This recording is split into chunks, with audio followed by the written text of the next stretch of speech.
comment. You're right.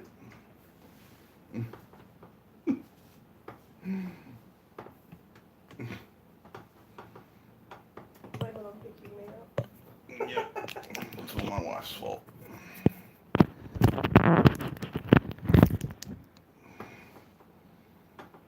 I get married, kids. It's a trap.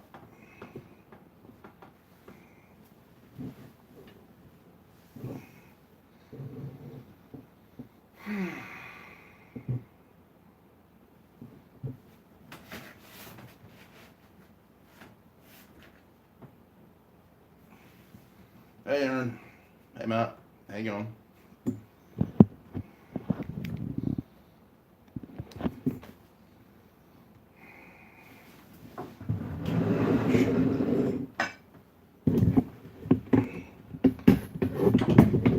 Shuffle you in there. Hello, Mr. Crawford. How you going? Never replied to my message on Facebook. I'm insulted.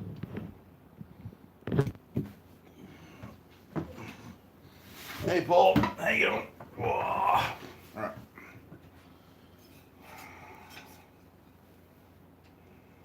This side's been done. This side has not. Hey, Stefan. Hey, Billy. Thanks for dropping in, mate. You're all good. Have a fantastic day.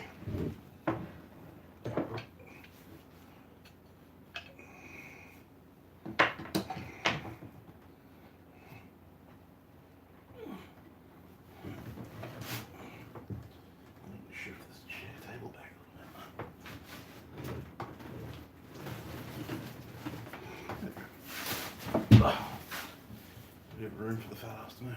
Right. Hey, Will. Hey, Dragon Water. How you going?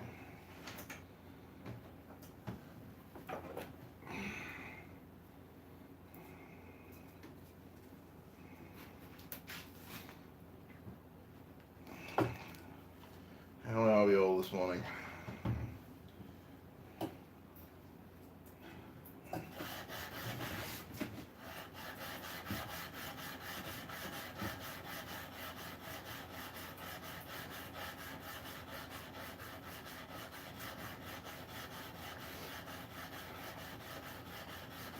Sorry, it's not going to be a super interesting stream today. Been holding out all night. Yeah, sorry I was a bit late. I had to pick up my wife last night at 1 o'clock in the morning.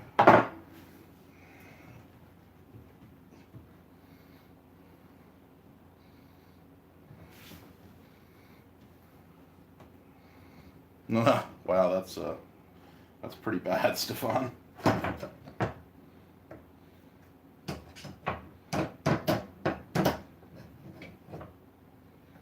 we go. Re-cinching my blade. So I moved it, so it's gotta come back this way. Come back. Thank you. There we go. Good boy. Yes, it is a brokeback sax. Trying to get my face and the work in the same frame. It's a hard thing to do.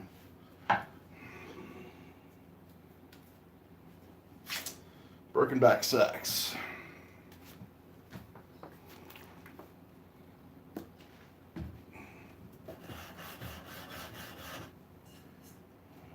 Better angle.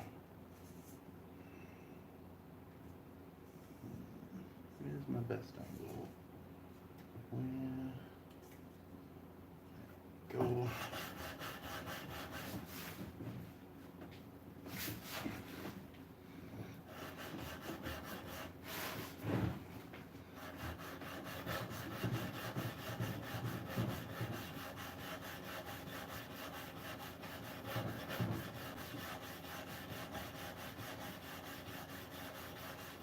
Good out of uniform. I don't know what uniform you're talking about, but thank you. I'm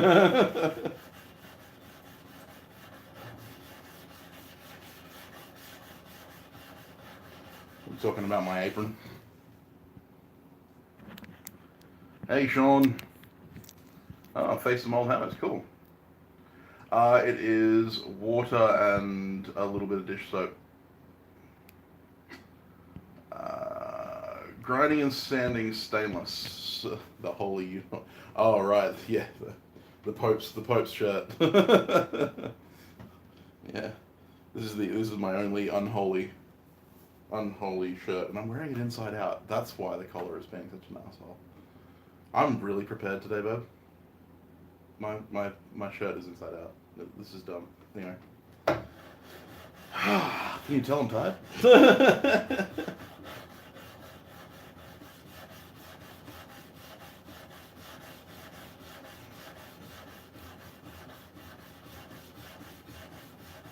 Yeah, all good, man.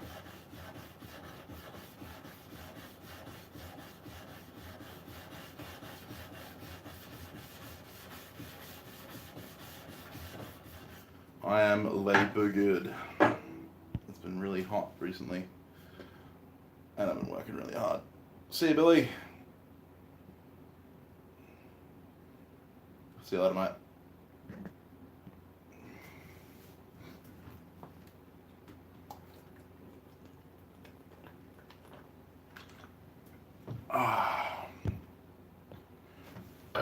Excuse me. When grinding and sanding stainless, you want to avoid aluminium oxide and zirconium oxide because they can encourage oxidization and anything with iron in it. You don't want to use an abrasive on a piece of, you don't want to use anything that you've used on a non-stainless material because small particles can affix themselves to the stainless and then rust, and when they rust, they propagate rust into the stainless as well. So it's like a breeding ground. That's it, Aaron. That's exactly right. That's exactly why I have my holy shirts. It also gives me a plus to my speed. The only other thing I can say is with stainlesses, they are significantly more wear resistant than the majority of carbon steels. So like carbon steels and stuff like that will sand and grind a lot easier than stainlesses. Stainlesses don't tend to spark very much on the grinder, and they don't wear down half as fast, especially if you're working with like CPM. That's it, Will. The less shirt I have, the more efficient in smithing skill I have. Yeah, more efficiency I have in smithing.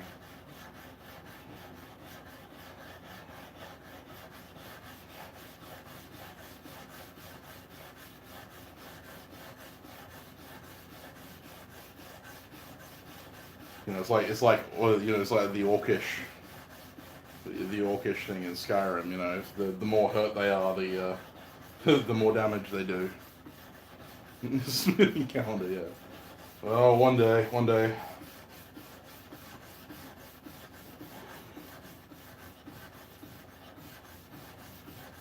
You gotta throw the idea at Alex, because he's the ideas man.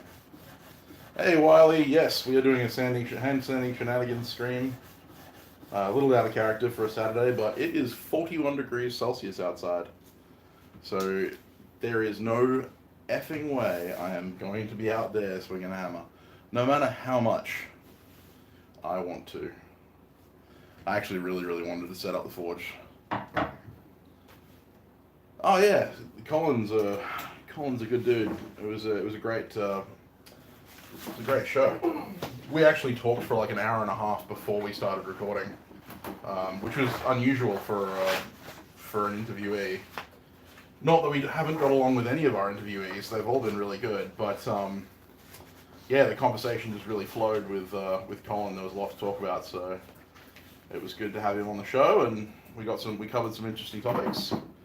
We'll definitely have him back at some point to cover some more, because obviously it's difficult to get everything said in an hour. We have some new. That's cellulose, yeah. Celsius. Is there any way to get the Forgecast on YouTube? We do have a YouTube channel set up, but because we don't record video, we only record audio. It's, you know, like, we don't want to just put up the audio and a freeze frame. But I mean, if that's something that people are interested in, I'd be interested to hear from our listeners if they want to hear it on YouTube, because then we can obviously make that happen. So yeah, it all comes down to the listeners. Hey Ben. So the rest of the day, Japanese kitchen knife. Ah, fair enough. Hey Dwayne Obershon. Phoenix, yeah, you would know hate too. Yes, it is a sexy knife. Yes, Ben is here. I'm not allowed to say anything bad about him because he's one of my patrons.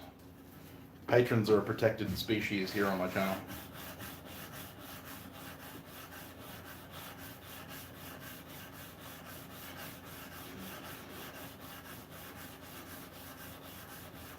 All my patrons are wonderful people.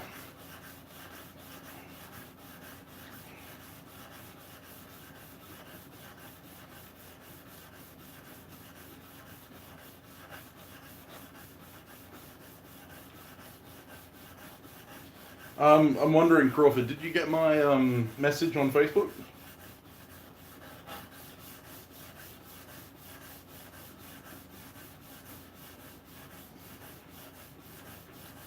Trying to chase you down.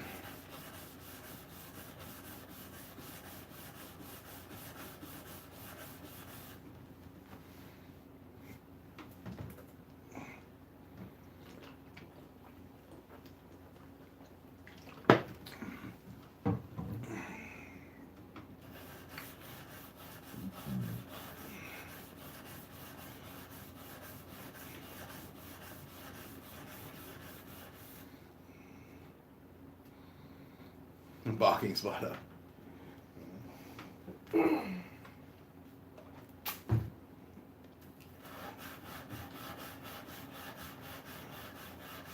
At the moment, I'm on 240 grit. I'm doing my foundation off the grinder.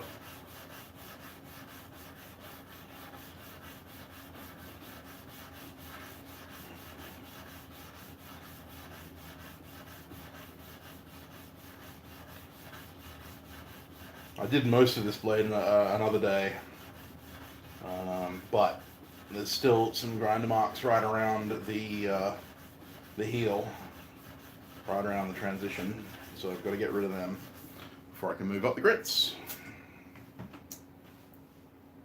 Oh. Hey, Alex is here, and Nope No Way is here. Long time no see, Nope.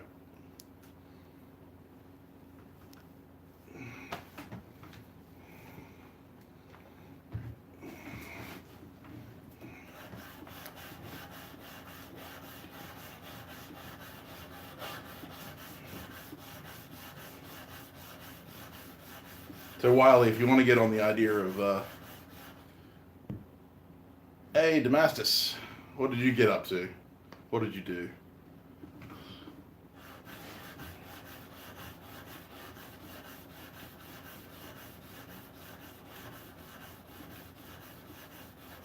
I think Crawford's avoiding my question. Working like a madman. I know exactly what that feels like.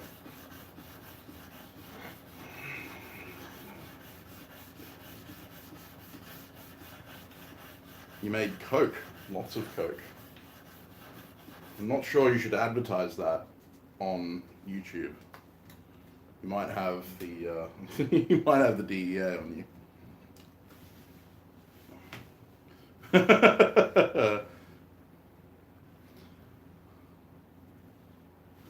All good, Will. Test fuel lever. Yep.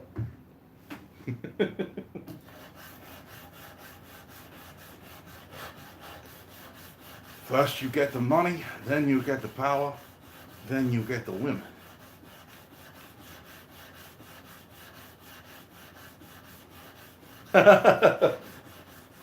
Fair enough, Ben.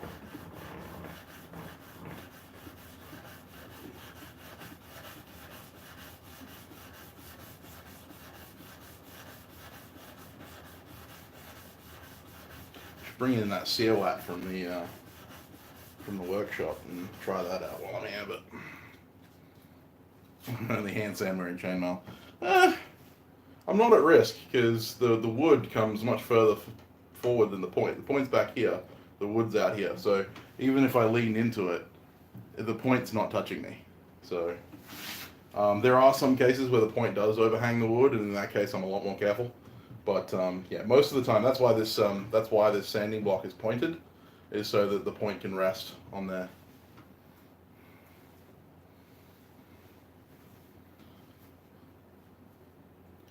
Well, it's a good way to go, Damascus. You can get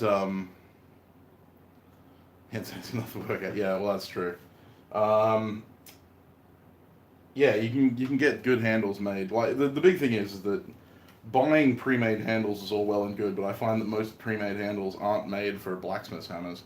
They're not made for blacksmithing. They want to be a little bit longer than what normal everyday hammer handles are like. So I tend to make my own. Oh, nice birch. Love it.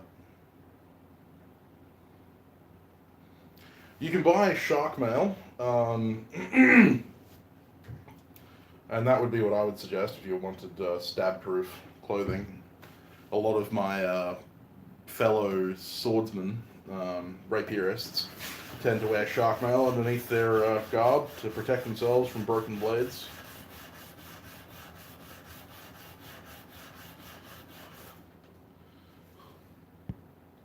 Just brought longer ones. Yeah,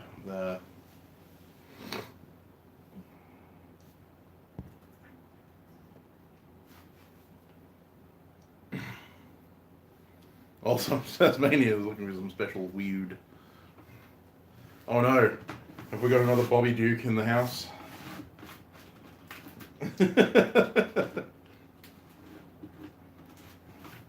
Look at me while I turn this block of weed into a hand or something. Hey Tim from Big Dog, how you going? Oh, you'll keep the good part. We are sanding a sax, Brokeback sax. Blame it on the coke. That's it. All that high energy.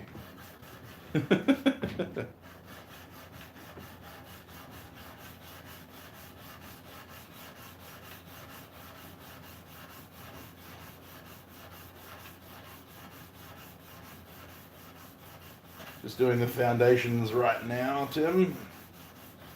And then we'll be able to move up the grits. And then I've got to get a hard guard making and stuff. Normally take it to about 400 euro coke. Yeah, well, no argument here. Normally take it to about 400 before I start fitting guards, because the 240 and 400 tend to actually remove quite a bit of material. So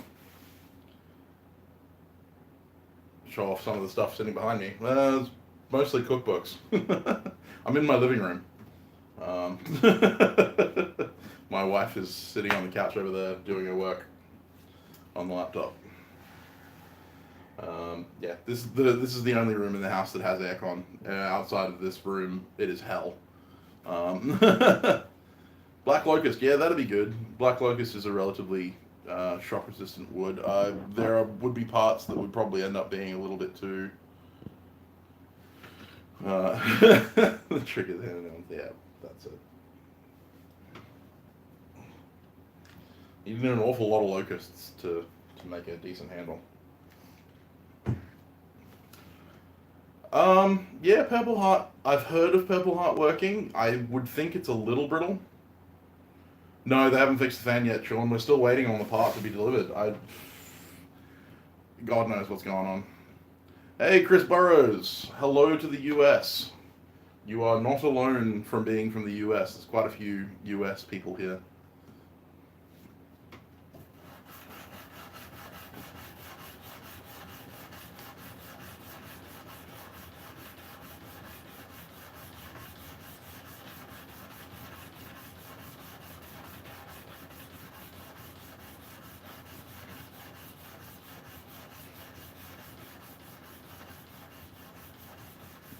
Yeah, that's what I was thinking, Alex. I've seen it used in bows, but normally as the belly to resist compression, not as the back to resist tension, and it's the tension you have to worry about. Hey, Lauk. Yeah, this is just a small section of my wife's cookbook collection, sitting behind me. We're talking about cookbooks, because they can see them on the shelves behind me. See you, Paul. Thanks for jumping in, mate. Did I say hello, Lauk? Hello, Lauk. So yes, I'm sorry it's not a smithing stream today. Again, it is ridiculously hot outside at the moment, so I am remaining safe indoors. As my Patreons will know, because I'm doing daily vlogs for my Patreons, I've been having issues with my phone overheating every time I go to film something, so if I tried to do a live stream, given that my phone overheats during live streams, even on like kind of relatively cool days, I imagine a day like today would just die. Harden up. Yeah, right, okay. You come over here and do it. We'll trade places. Maybe she'll start. No, she probably won't start a cooking channel. She doesn't like being on camera. Like, if I flipped the camera around right now to show her on screen, she'd probably kill me. Yeah, she's giving me the finger.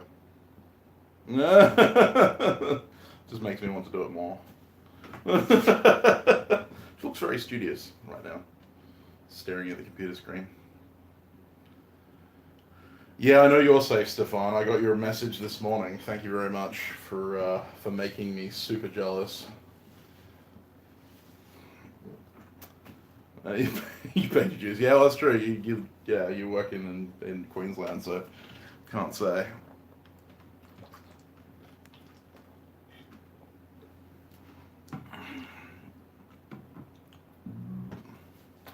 And Sam dies on live stream. Well, that's pretty much it. Yeah.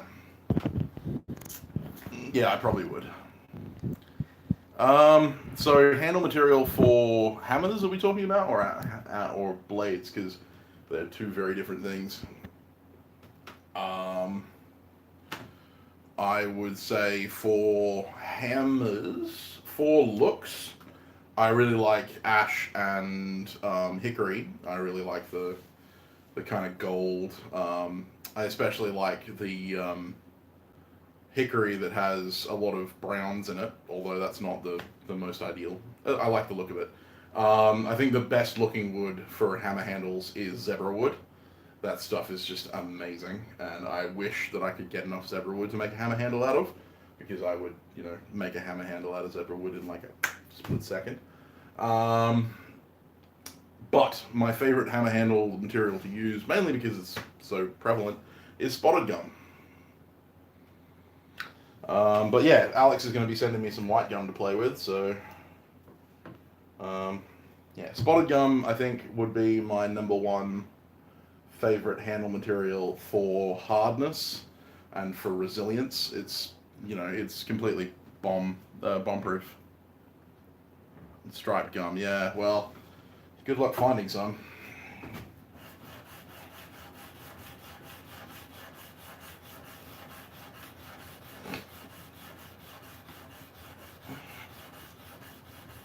I think one of the most beautiful hammers I ever saw was a hammer by Jason Ellard, a fellow Australian knife maker. He lives down in Tasmania.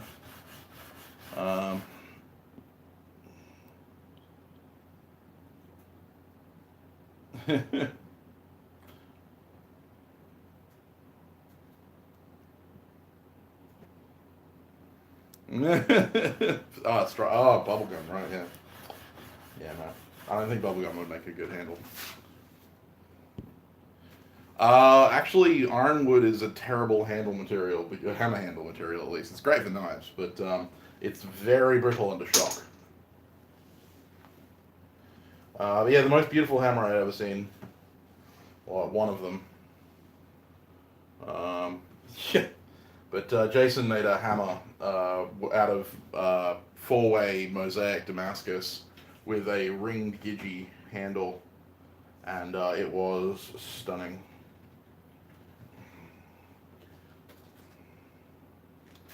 I have no idea about Kepaho. Bamboo, yeah, bamboo. If you could get some solid bamboo of particularly thick walls, then yeah, that'd make a decent handle.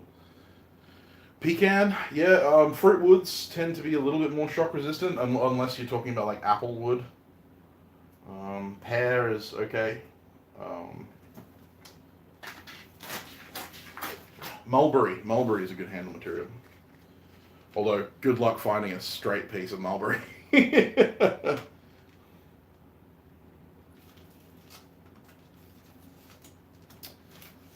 All good, Alex. Thanks for jumping in.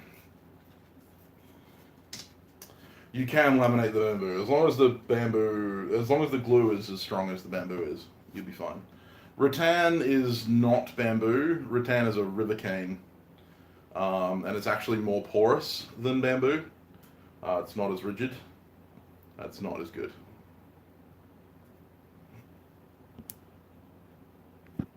Plywood handles for hammers? No, absolutely not. Yeah, Lark, sometimes that happens. See you, Tim. Did I see you going? Oh, yep, no worries. Thank you for jumping on, mate. I appreciate you coming on. Who needs mulberry? Yeah. Hey, Draysons, how you going? We were talking about hammer handle materials. Mulberry makes a pretty decent hammer handle. So yeah, spotted gum is what I use for majority of my handles. Well, all of the handles that I make, pretty much, except the odd occasion where I get access to some ash, which normally ends up going on hammers for me because, you know, I like ash.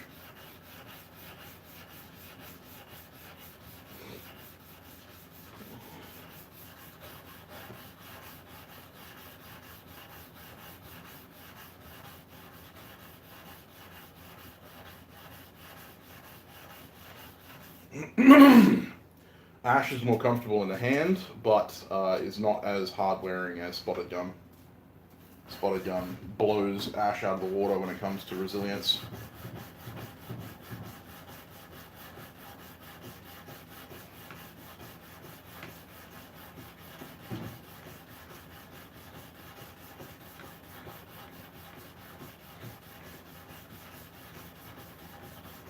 And if you want to know what a spotted gum handle is like, then you can always go to my Etsy store and buy one. Hey, Jared, happy birthday. From yesterday. From the future.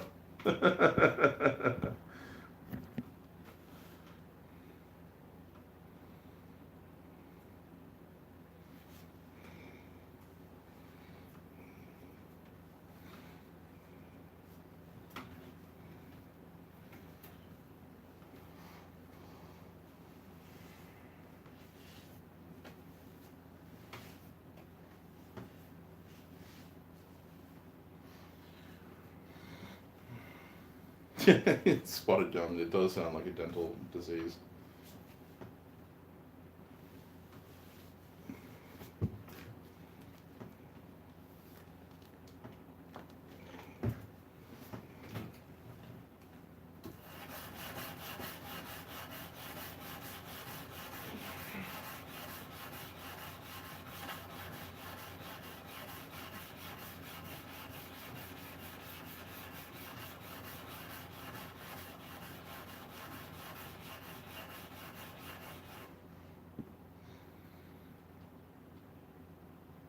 Yeah. Yeah, sorry, Damascus. It's blowing out the camera a little bit. The change in lighting's a little bit. City Bus collection. Look at the sea. Oh man, I wish. 2.5 pound rounding hammer. Well, you can make a custom order from me, Sean. Just contact me and I'll put it on the list. I have a bunch of hammers I need to make, apparently. I'm actually trading a hammer with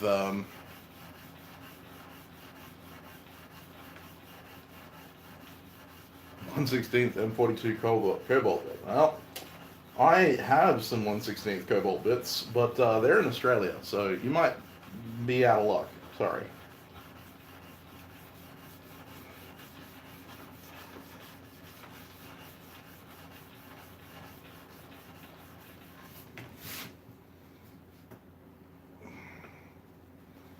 Wish the mileage reflected the. You and me both, Jared. You and me both. Yeah. I'm certain feeling my age today.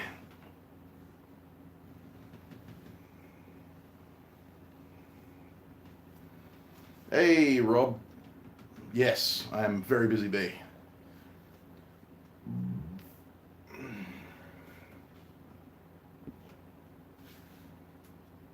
You want to buy it off a guy who got it from someone else.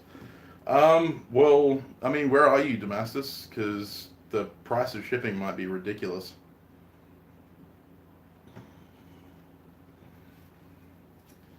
But if you're honestly interested, I'll see if I can order some.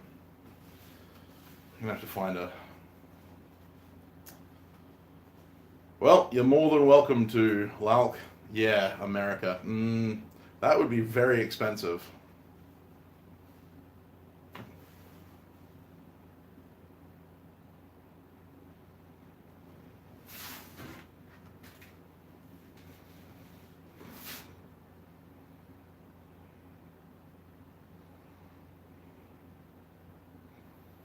Yeah, I could source some for you, but yeah, it would be relatively expensive to ship. The shipping would cost more than the wood. You'd be looking for opal. Yeah, okay. Well, you're welcome to go dig for it. The places where opal is are some of the hottest places in Australia. Most of the people that live out that way live underground just to stay cool. Are you ignoring me, Daniel? His boobies. Well, okay. I thank you, I think. As long as you don't mean big, soft, and floppy. Because that's not something you want for a. I think it could be small, I suppose. But yeah, no.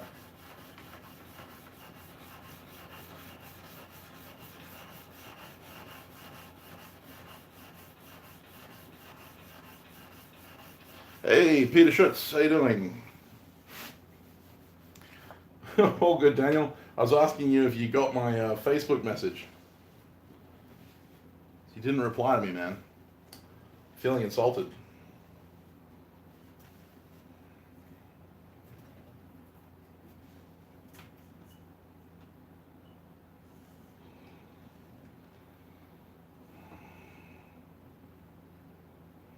Yeah, I'm gonna end up filing that bit off anyway.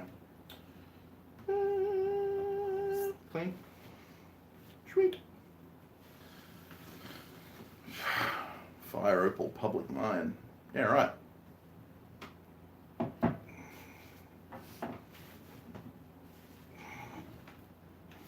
Best opal in the world grows in Australia. Grows. Well, it technically does grow. Hey, Will Patrick's back. Party can start once more.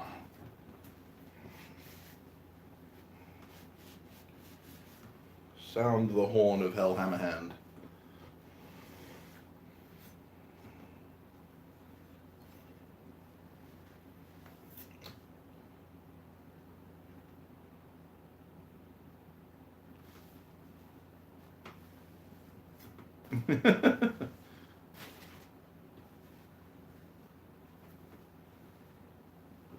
Yeah. You asked her to get you one of my hammers? Oh, okay.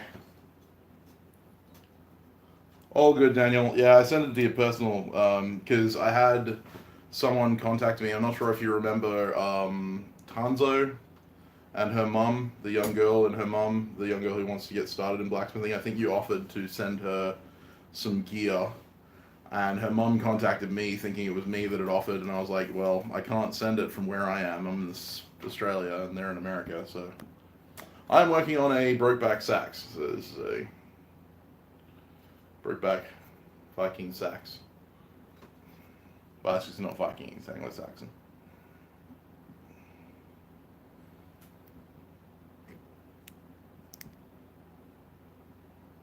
Sorry, Damascus. Is this better? Is it better? No donuts here yet. The 1.7. Oh, you got the dog's head.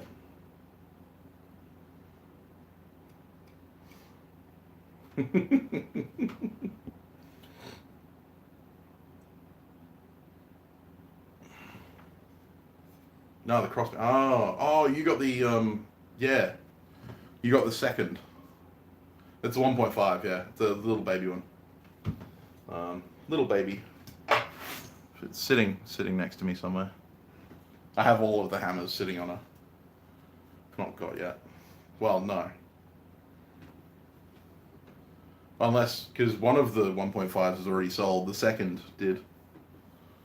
The second being slightly poorly made.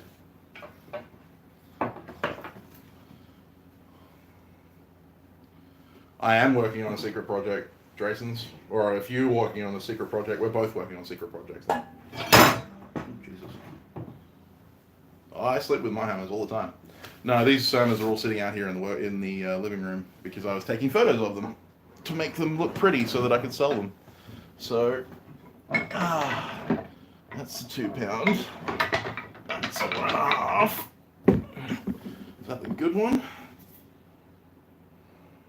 No. So that one's been sold already. So I'm not sure if she bought that one for you because this one was at a discount because the eye is slightly off to one side.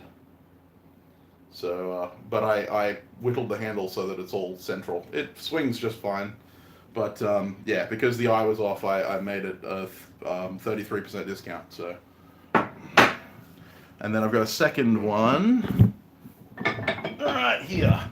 Still need to trim the eye down a little bit. But yeah, this one's actually dead central.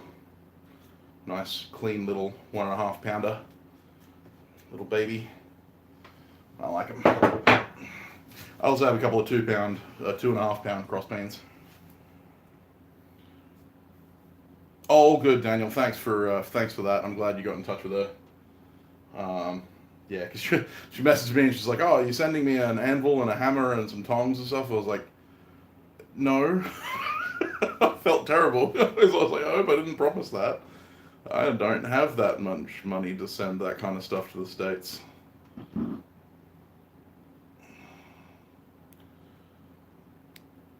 Yeah, gotta love my dog's heads.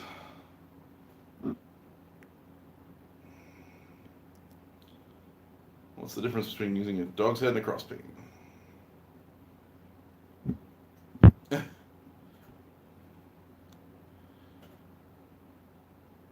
It's not so much the force required to get it down to the anvil. It's all about face orientation. I do send international. I sell all over the world. I have hammers from Germany to the US, Canada, Mexico.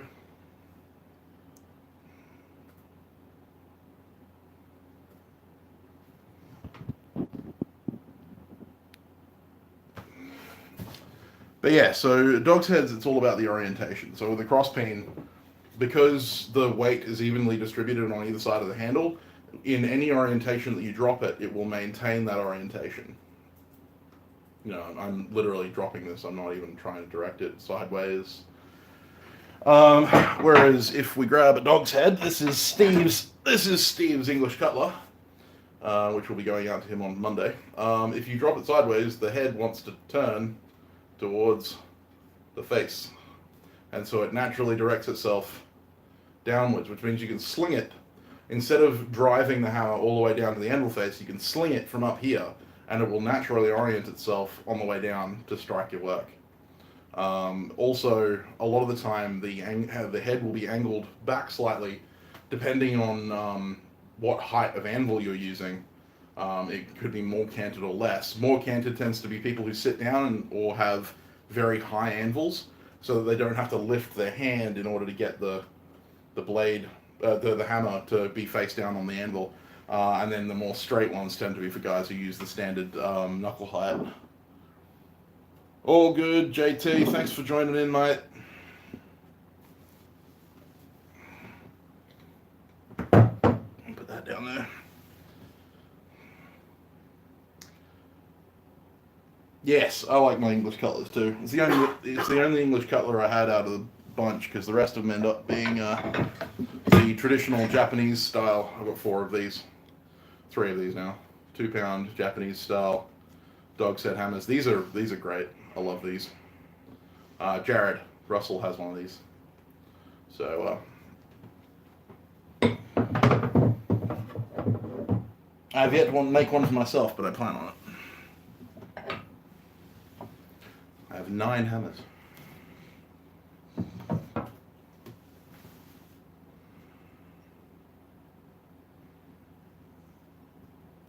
No, not so much. Well, the thing is that there hasn't been a move, really. So crossbeams and dog's heads have existed side by side, or rounding hammers and dog's heads have existed side by side for millennia.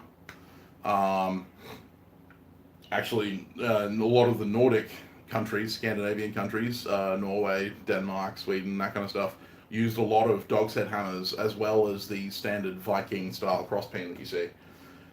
It was all about built for purpose. The Japanese obviously never moved away from using dog's head hammers.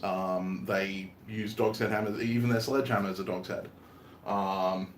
The Chinese use dog's head hammers. It's a very Asian thing, but yeah, even Europeans and the English. The English had the English cutler's hammer, and this was used all the way up until 1910 or 1920, when Sheffield finally shut down and they stopped making lots and lots of knives. But yeah, this was the favoured hammer of all of the. This was the favoured hammer of all of the Sheffield cutlers. So, dog's heads haven't really gone by the by. See you, Matt. Thanks for dropping in. But yeah, they're an entirely different beast. So there were dog's heads that were for making files. The original English cutlers were developed from file cutters hammers, but file cutters hammers was only a version of dog head. Dog's heads existed well before that for forging. Yeah, I know I'm supposed to be sanding, but I'm giving a demonstration on hammers. You should know that you get me talking about hammers, I'll talk for hours. But yeah, so dog's heads are, it's not so much that they kind of were a bad thing, or that they were less refined. It's purely the fact that they were suited for a purpose. So yeah, there you go. Dog's heads still have their place in the world, and I'm bringing them back. I am leading the dog's head revolution. Not really. Guy's been using dog's heads for a long time before I came on the scene. I just plan on making a lot of dog's heads because it's kind of my thing. And at the moment, my rounding hammer is completely broken. Oh, ow, that hurt. That actually did hurt. It had to go point down into my toe, didn't it? Ow.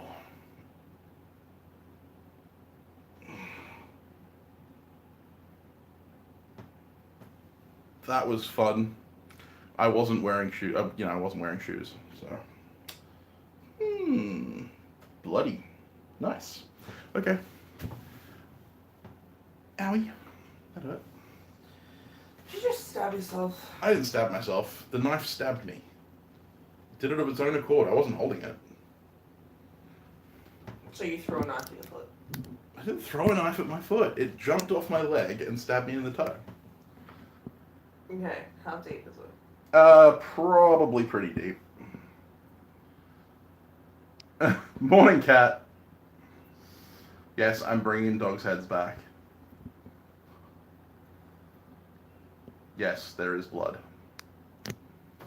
What's 911 in WA? 911 is 000.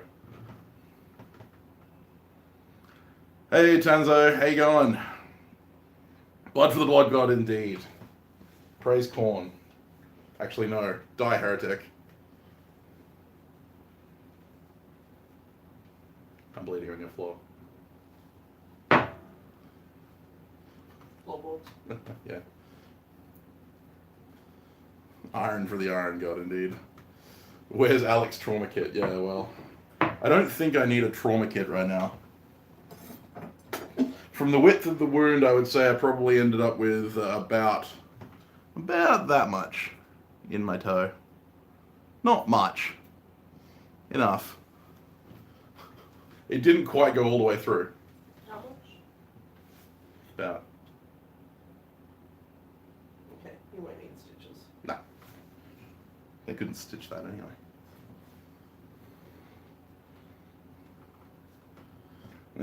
It has tasted blood. That's it. Anyone who buys this is going to be getting something that's tasted my blood. Bleeding fast or sleeping? Nah, it's just sleeping. Alright, you're fine. It went through on the outside of the toenail. It's fine. It hit the meaty part. I'm just going to get a tissue so that I'm not bleeding all over the floor.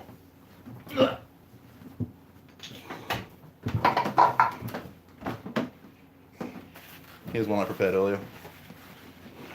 I am legitimately bleeding all over the floor. Oops.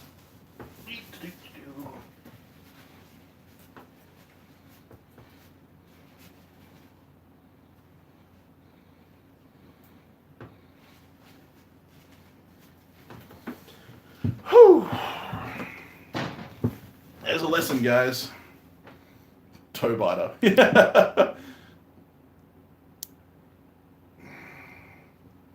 Yes, super glue. I don't actually have any right now. Morning, gaming nomad. Apparently I didn't because I just got punished. Try again. Hot iron, indeed. I'm not sacrificing a toe. It was barely a prick.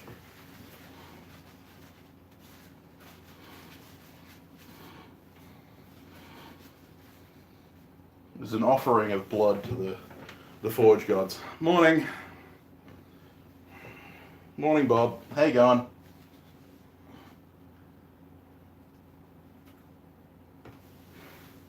Where's that? Yeah, there it is.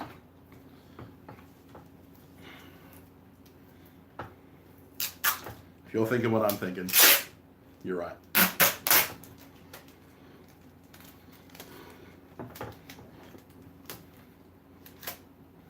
And this is why every workshop should have duct tape.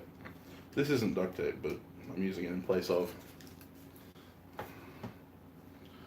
That's it. They will claim their pound of flesh. That'll do. That'll just staunch the bleeding. Prevent me from having to mop the floor later. Alright. Back to it. Actually, now I have this in front of me. I shall use this.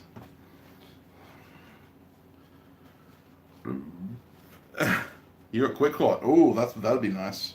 Finding that stuff here is a pain.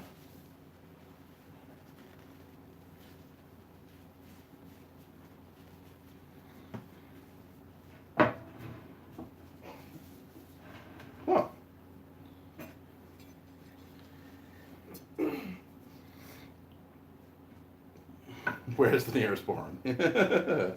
No, we have betadine here. I'll get to it one day.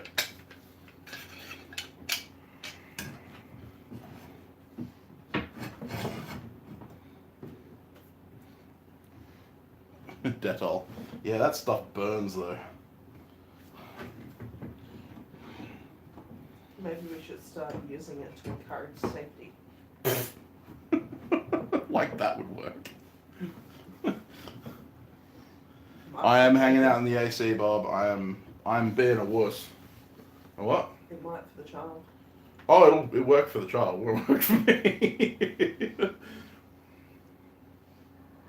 High grade rubbing alcohol and some gunpowder. Peroxide.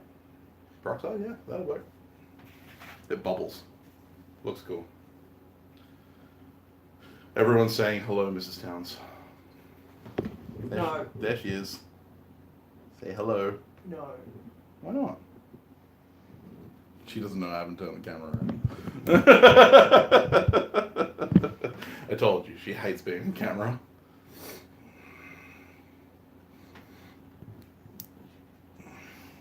Everyone's telling me to give you a hug now. Don't touch me. See? This is what I have to deal with. I'm working. Yeah, she's working. Don't want to interrupt. Don't want to interrupt the workflow. God forbid. Where's my 400? That's my new 400. Where's my old 400? I think I'm going to have to interrupt the workflow. Why? We have your milk. This is true. Can't have my hashtag T for change. Sam will be disappointed.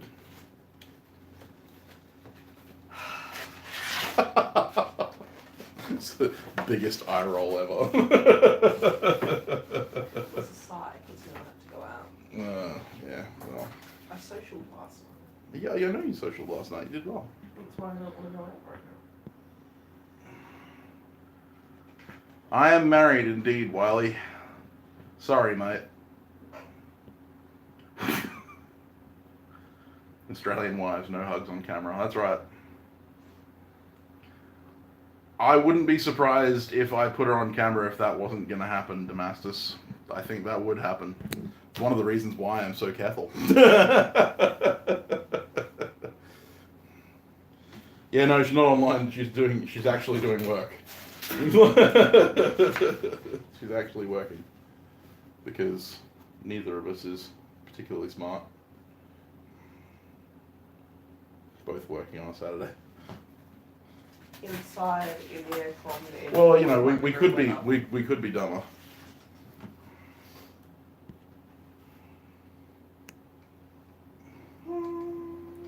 Yeah, I wouldn't be surprised at all, Peter. Discards his proposal ring. Well, Alex is married too, Will. I'm sorry.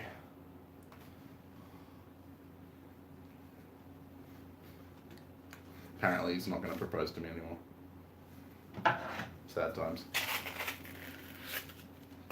Will he teach you to do housework? Good luck.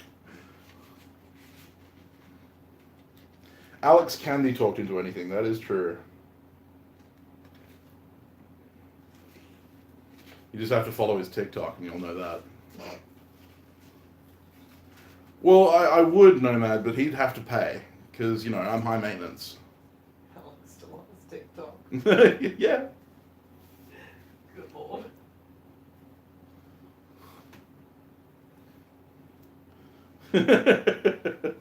The wedding of man, iron, and fire is wonderful and absolute. Absolutely.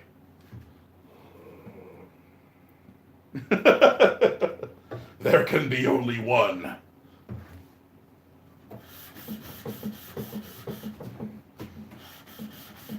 Alex is going to be so peeved that he missed out on me dropping a knife into my foot. Yeah, you really will.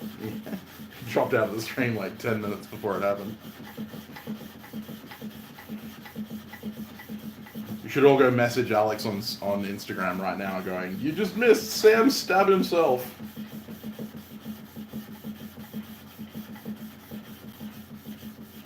Just blow up his inbox.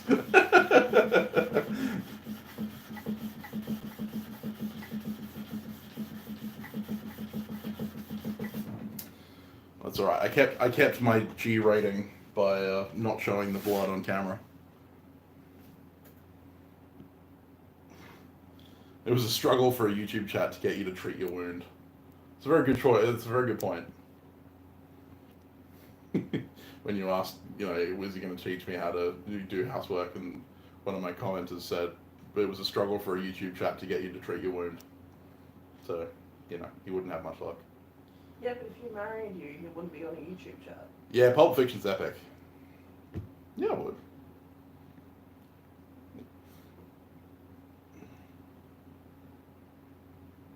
That's it, Gaming Nomad. What are you going to do here? Well, the thing is that YouTube can actually shut down a live stream if you breach their terms of service. They'll just shut your channel down. Aggressively tell him via text to take care of himself. Yeah, well. Hey, Nid, how you going?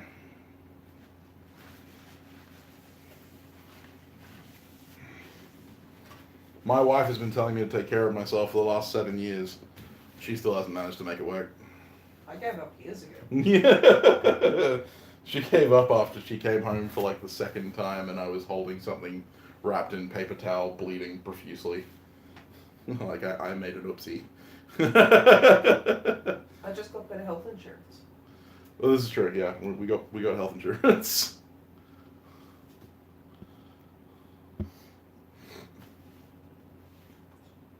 If you mess up doing the cleaning enough times, they can stop asking. That is not how it works, Bob. Well, I mean, technically it's true, but it would be because I don't live in the house anymore.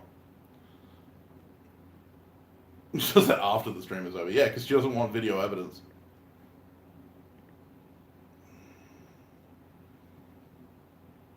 So we're not married the same length of time, Jared, because I've only been married, what's it been now, like a year and a half? Yeah, year and a half. But we've been living together for 7 years. Children are expensive and so are weddings.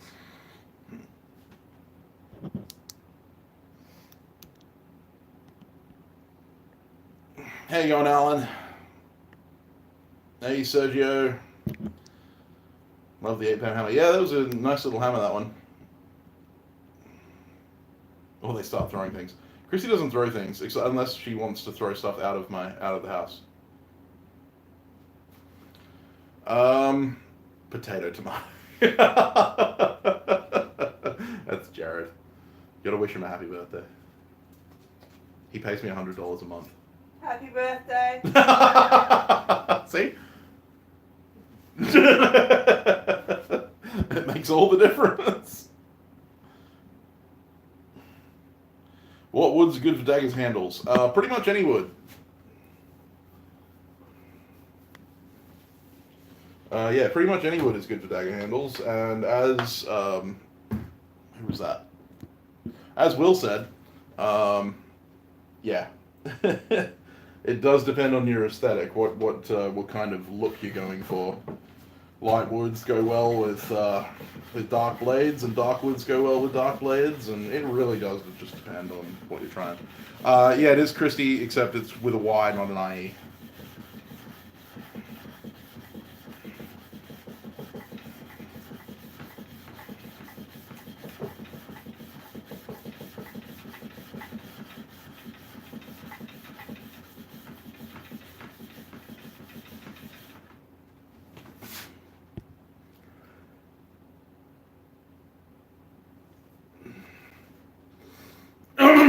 Dark. Yes, I am a Pepsi man, indeed. Except I have Coke at the moment. Stabilized hardwoods are good. Hey, Peter Schutz, thanks, man. Thanks for joining the stream. Hope you enjoyed watching me rub metal. I'm not allowed to blow snot rockets in the house? I know. It's terrible, isn't it? Need to be back out in the shed. Have I played Pepsi Man? No, I haven't. The hundredth thing is a bookmark. Well, you know, that's a good thing. Research is great. More research you do, the better.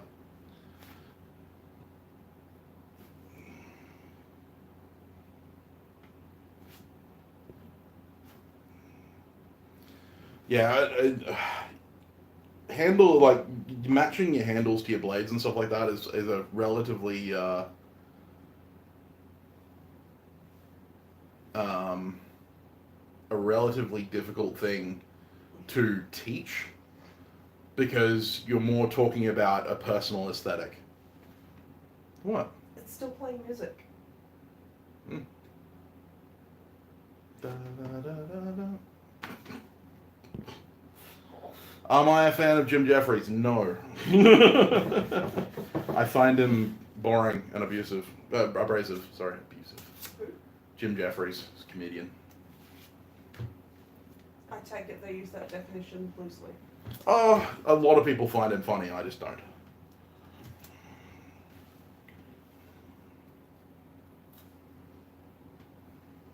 More of an Isaac Butterfield fan.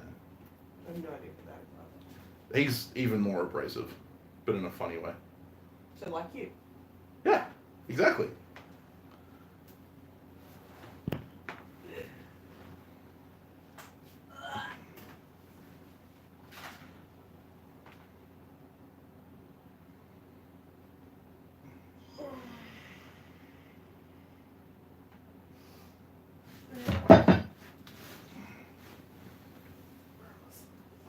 My lady is fine. She's just groaning about the fact that she has to get up. She doesn't like going outdoors. Bob Saget, yeah. Wright brothers. It's not that I don't like going outdoors. See, the thing is that I like abrasive humor. It's just that I don't like certain kinds of abrasive, and Jim Jeffries is a really nasally, whiny kind of abrasive. I prefer, Me. yeah, I prefer a kind of staunch, dark kind of Why are abrasive. you staying here? Mitch Hedberg, yeah, he's cool.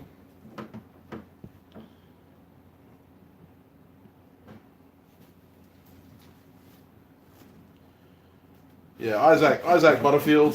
There's some stuff that Isaac does that I'm not super keen on, but a lot of his comedy I find interesting. Another one that I can't stand is a YouTuber, Friendly Geordies. I know a lot of people's heard of him. I like one thing out of 100 that he does. Daniel's here. Daniel's in the chat right now. Oh, Dennis Leary, yeah, absolutely. Or George Carlin. Where are my coffees? On top of the fridge. Maybe.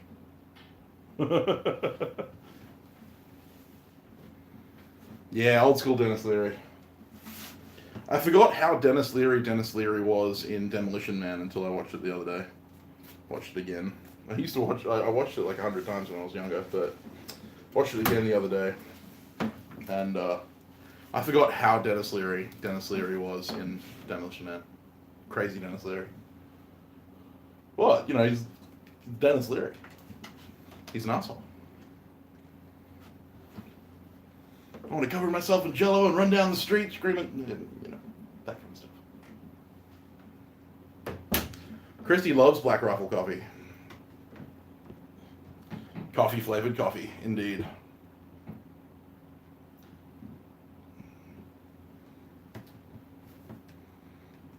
Wants to know if I'm hurt bad, right?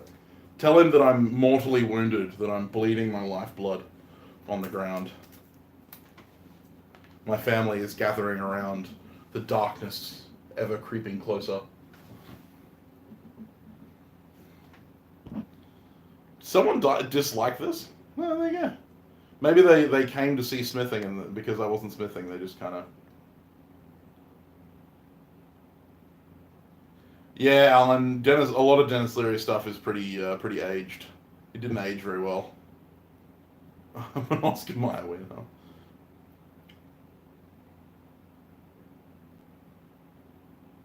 Hi, Alex. I still have most of the metric ton. Oh, God. He disliked me because I don't like Jim Jeffries. Yeah, well, you know, whatever. It just shows he has poor taste in more than one area.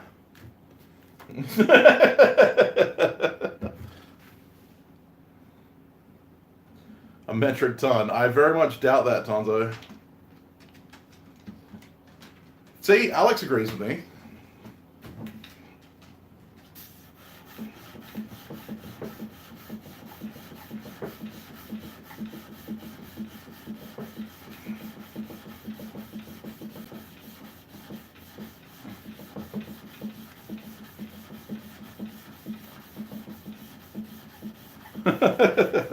That's alright, Tonzo. I weigh a metric ton.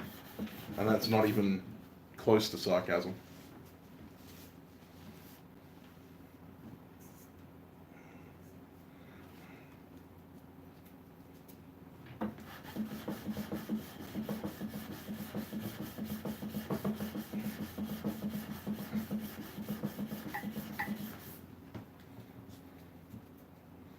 Yeah, Billy Connolly. Yeah, Cat. He came back just to see if I was dying. Now that he knows that I'm not, he'll probably go back to work. You don't like a handle stump. That's it. Fair enough, Will. Shadow, get off the bed. Don't you huff at me.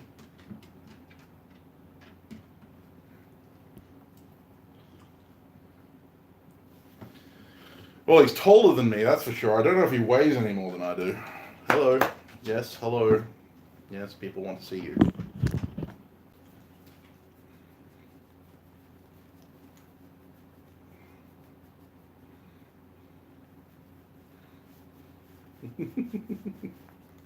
You're a dingus. Say hello to everyone. Out here.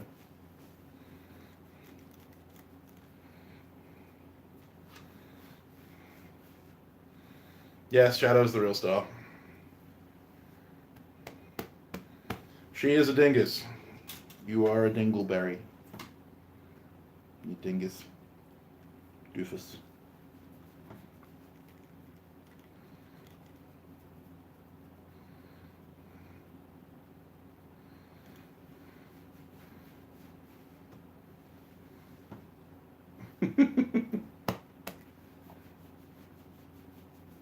Hey, Giannis is in the chat. Hey, Weston. Hang on. Shadow is soft, and she's very pushy.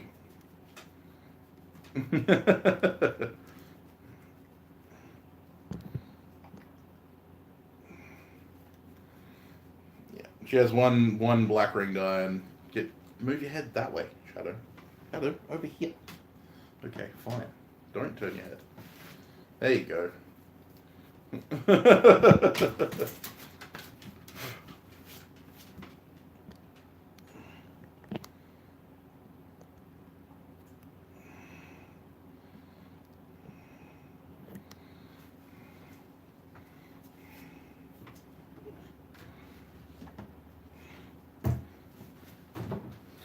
She's a purebred blue heeler, Australian cattle dog. She's also 100% certifiably stupid. See you later, Alex. Thanks for coming back to check on me.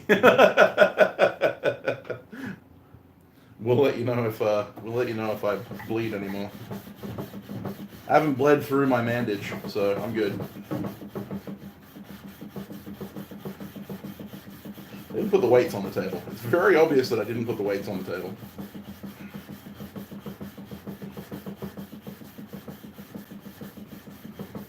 Damn near I amputated my toe, yeah.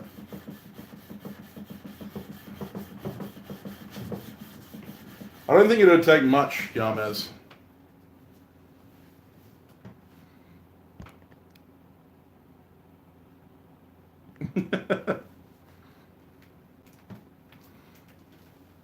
Yeah, I'm hardcore like that, absolutely. Total badass. Yes, we have cows here. We actually export more cattle than a lot of countries. Fair enough. Hell no, I'm not interested in doing night shift. Go away. We also have one of the largest populations per capita of sheep. We also have a lot of camels.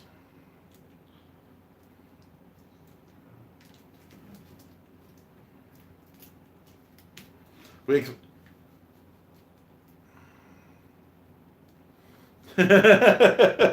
was talking more about your personality, Yamas, than your body.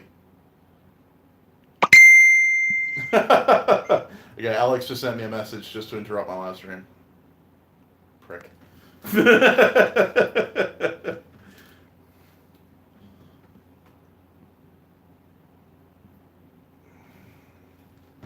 Hey, Fox Ron, how you going?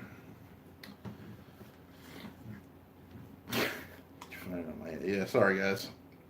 You can blame my old boss and Alex for that.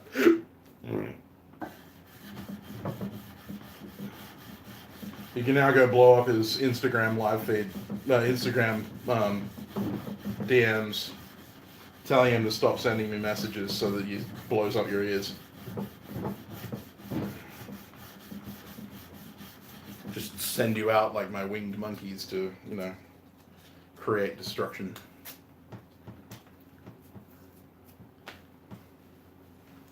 You'd be like a baby Sasquatch, Jared.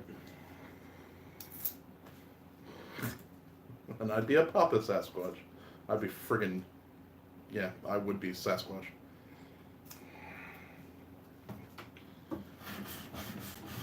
The secret revealed. Sasquatch sightings are actually just Sam Towns crawling through the Rockies.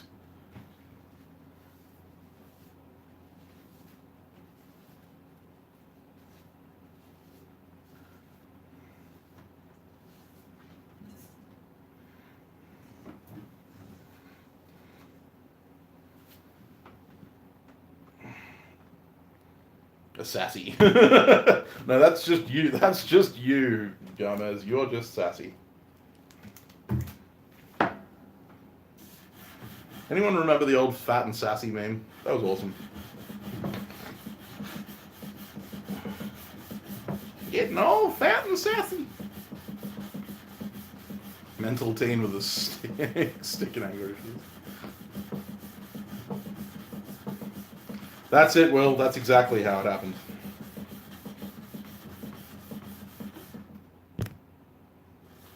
A baby squatch. Yeah, fair enough.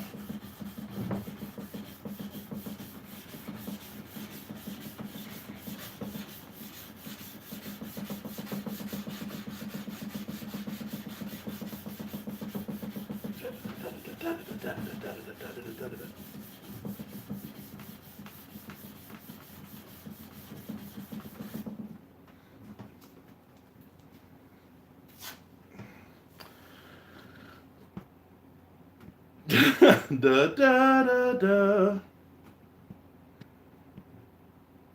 Triple ultra mega super grand slam dare you to make a pair of slip joint tongs. Yeah, sure, next year. Yeah, I liked that fish hook video, Yamez. I like the idea. Yeah, that's it. It almost sounded like double kick.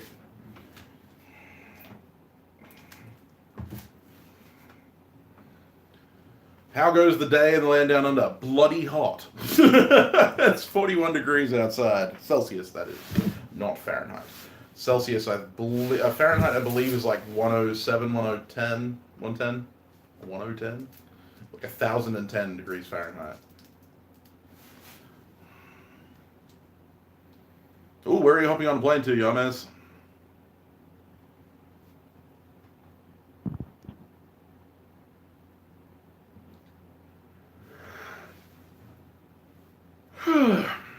Encephirum. Specifically the element iron. Fair enough.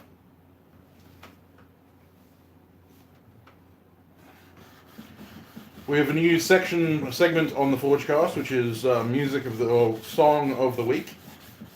What we are listening to in the shop. I believe believe this week I was talking about Ben Rector. Hey, Steve! But it's a dry heat. Shut up, dog bone knives. But it's a dry heat. Bonfire is a dry heat. You don't see my sticking my ass in one of those.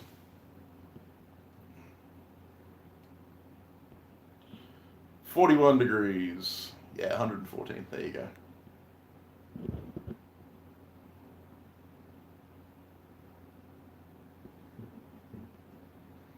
Yeah, 1,010 degrees Fahrenheit would be mighty warm. God, you will. Humidity does make a difference. Indeed, our humidity is sitting around 70%, so I know exactly how much difference humidity makes a difference. You win this time, Gadget.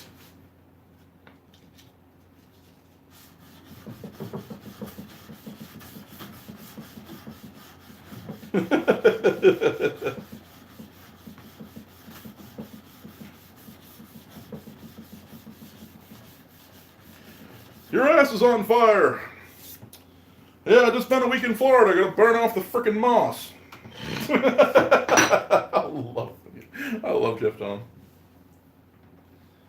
Specifically Walter.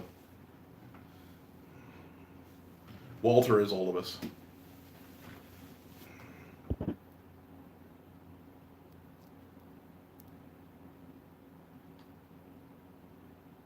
Oh, that's cool, Yamas.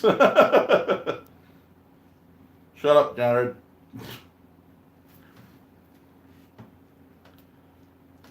Pink stuff. Yeah.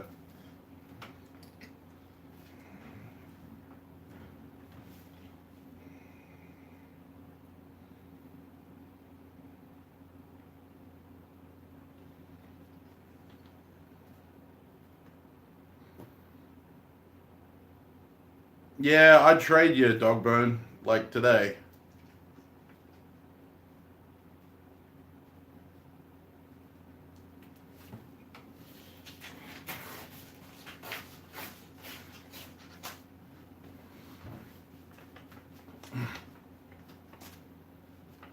That's cool, Yamez.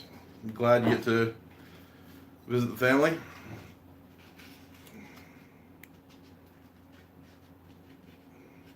Yeah, well, yeah, wet towel on the neck controls body temperature quite well.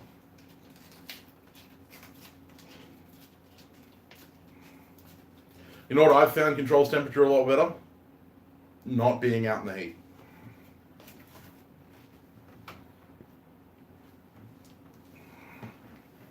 All right. Back in a second. Just gonna get myself a drink. Yeah. Stab.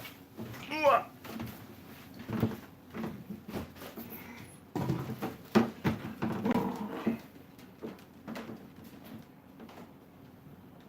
not coming out for very long, Shadow. Are you gonna stay out here? Or are you going in? Okay, fine. Coming? You good. Dingleberry.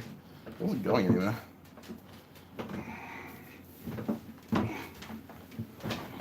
What? What? What do you want?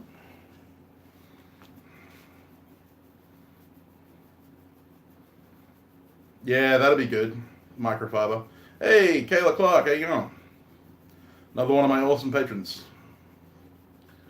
Hey, holla, how you going? Shadow wanted to come say hi. Oh. No. What? What do you want? I'll trade you, Jared. I'd rather be cold than hot.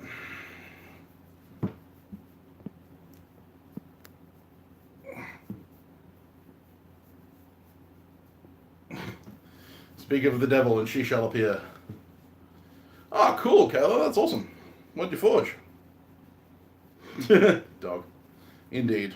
The dog is here. Aren't you? You're here? Are you here? Do you know if you're here or not? What? What?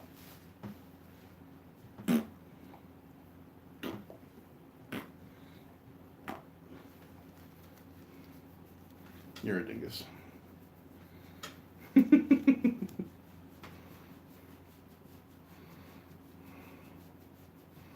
Oh, for a 2-coin ring. Cool. That's awesome. I haven't actually done a coin ring before. Yep. It's had enough. You can't climb up there. You'll stab yourself. Dingus. What? You're a dingleberry. You're in the way. What? Dumbass. Oh.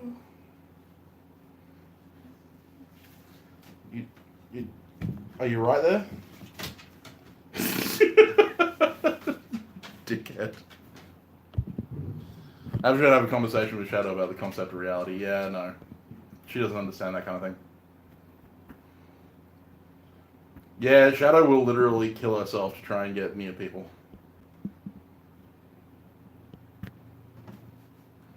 Yeah, a lot of knife makers started in jewelry, or a lot of knife makers end up in jewelry, funnily enough.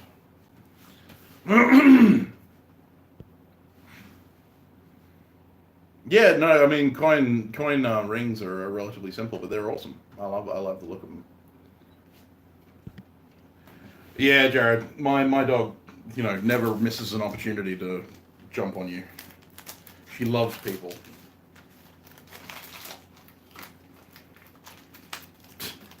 Yeah, the metric system rules. Except I use the imperial system more than I use the metric system.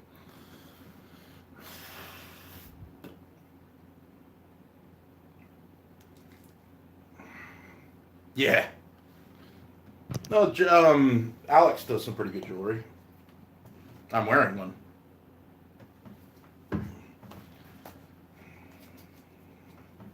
I've worn that ever since we became friends.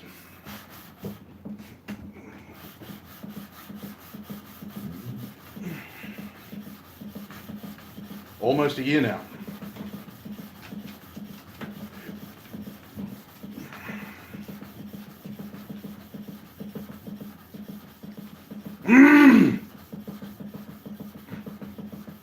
That's it, friendship bracelet.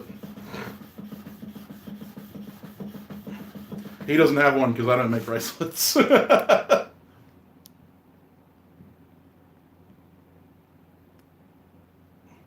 I have not tried making a spinner ring.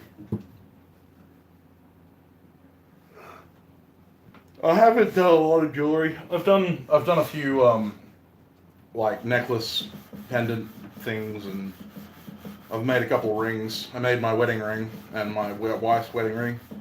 I used to make a lot of wooden jewelry a while back, but kind of moved away from it. Moved into tools instead. Stories. That's awesome. Yeah, Damascus. Everyone's road to their craft is different. The new old campcraft, indeed. But yeah, no, everyone's journey is different, and no one way is better than any other. Like people ask me where I went to school for blacksmithing and stuff, and I tell them honestly that I'm self-taught. I taught myself through YouTube videos and that kind of stuff. But yeah, it's the journey is different for everyone, especially if you're in a position where you can't have access to that kind of stuff. I actually find it less ingenuous for people to remain self-taught when they have access to classes than those people who have to be self-taught because they don't have access to classes, like myself.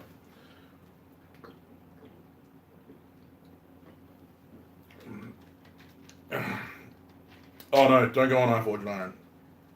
That stuff's crap. See you later, Tonzo. I saw you saying goodbye there. Sorry if you left before I said goodbye, but thank you for joining the stream. Hope you have a good one.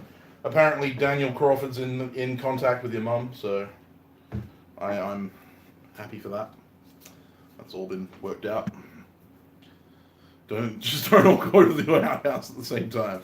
Yeah, no, don't do that.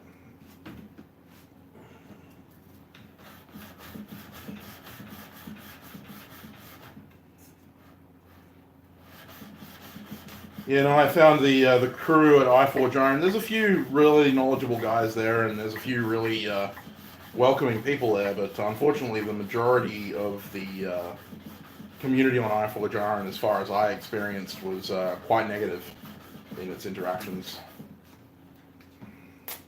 which is something I don't value. A whoopie pie. I have no idea what that is, and I'm kind of worried. Yeah, Kayla, absolutely. Taking as many classes as you can is the best. I do allow stuff to be mailed to me. Message me directly on Facebook or Instagram, and we'll sort it out. I did not get a haircut, not yet, but I will. Yeah, they only talk down to people. That's it.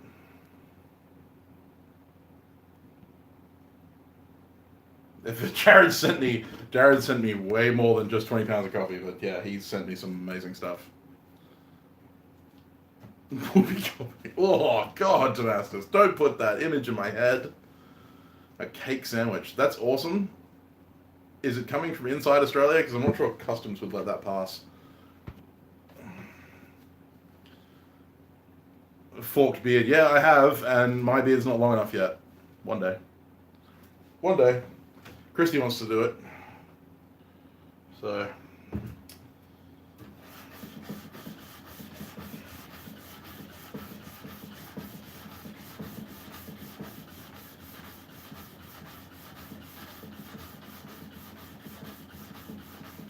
Yes, Jared, I know. I'll get around to it, buddy. I'll get around to it. I'm sorry.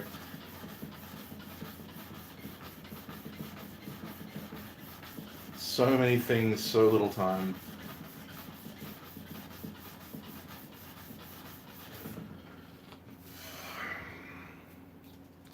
I'll leave selling beard grooming kits. I have enough beard grooming stuff at home.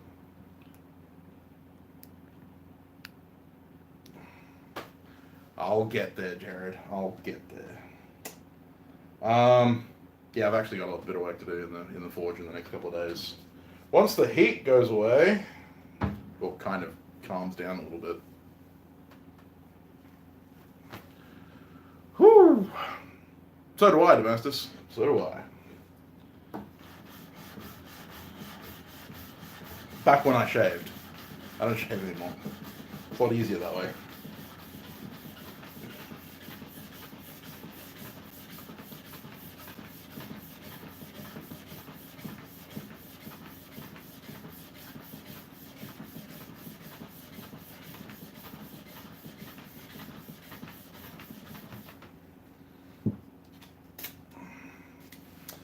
See you later, Aaron. Thank you very much.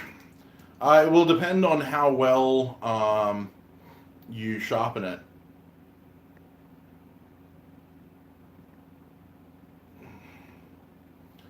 It depends on how good you are at sharpening straight razors. So, if you do a proper job of it, it's just fine.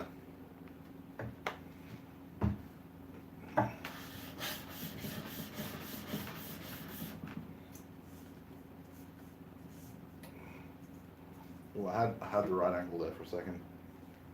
There it is. There it is.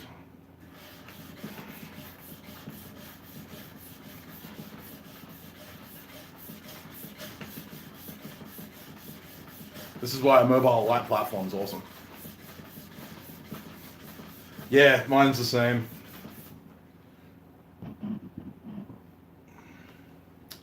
The solution is a seriously complicated cutting fluid that was developed, over a couple of years with a couple of Bladesmith friends of mine. We kind of sat down and we decided on what kind of chemicals we wanted to put in.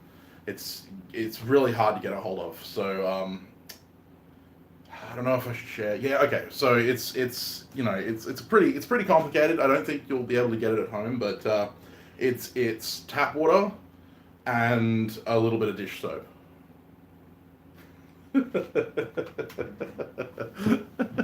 Shush, Damascus. You were ruining my joke.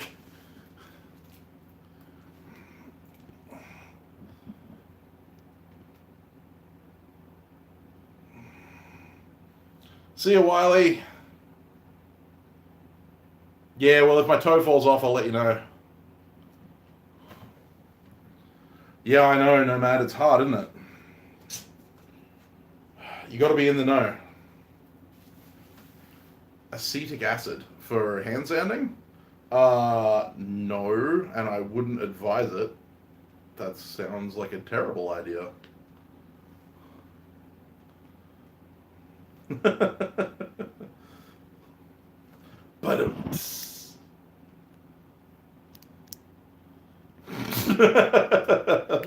that's it. Well,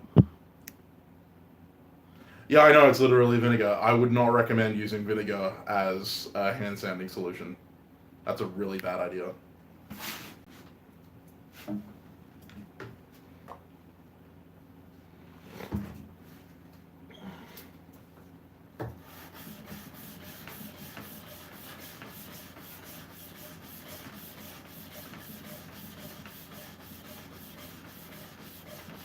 Well, you know, that could work, Nomad. That could work.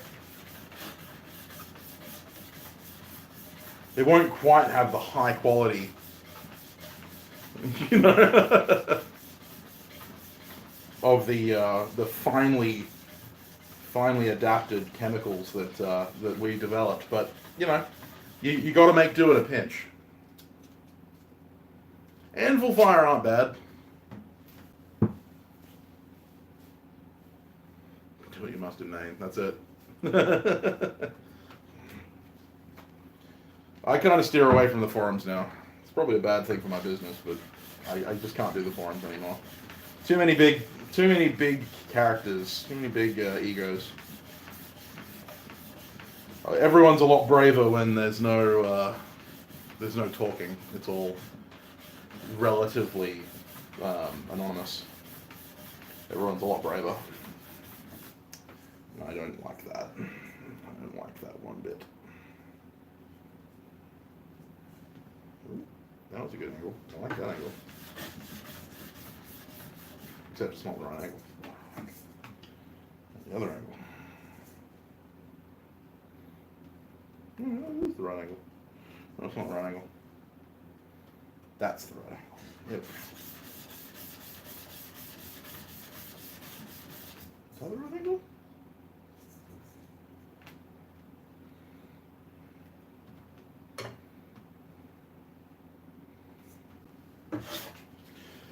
I don't know what I'm doing.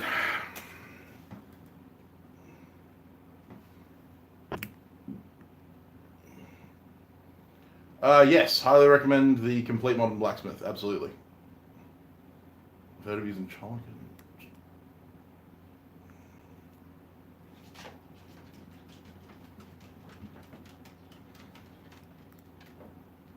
Spit. Yeah, spit you can use. It dries out really fast.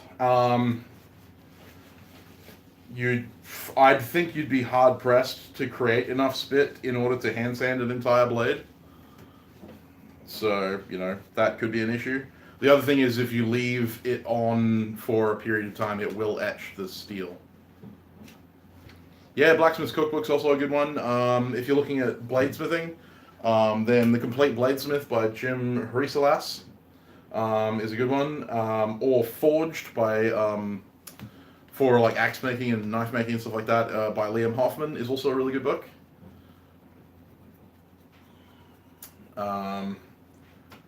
Yeah, Forged is good.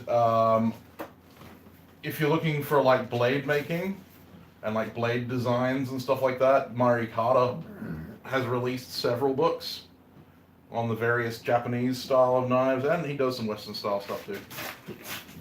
I have his books. They're all pretty good. So many books. Anarchist's Cookbook, yeah. I had an original copy of that once, but it disappeared when my mom found it.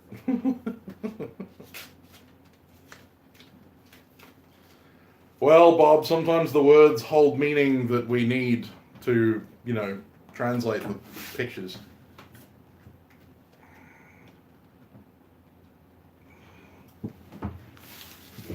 Oops, not kicking you around.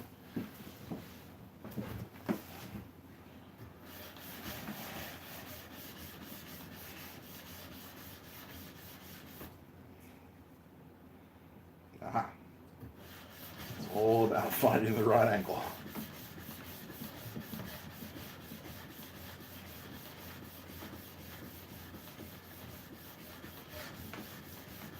And this is why, on the Forgecast, I highly suggested a mobile light fitting for hand sanding. And if you can't afford a mobile light fitting, or you can't set up a mobile light fitting for whatever reason, a torch works just as well. You need to be able to see what you're sanding. Too many people slack off at the hand sanding phase.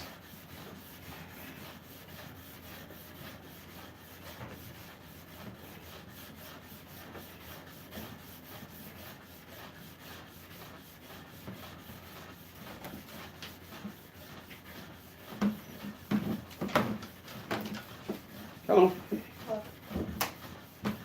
Hot out there?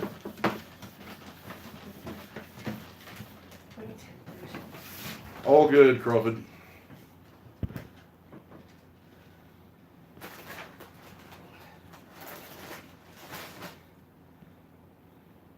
Thermite, yeah.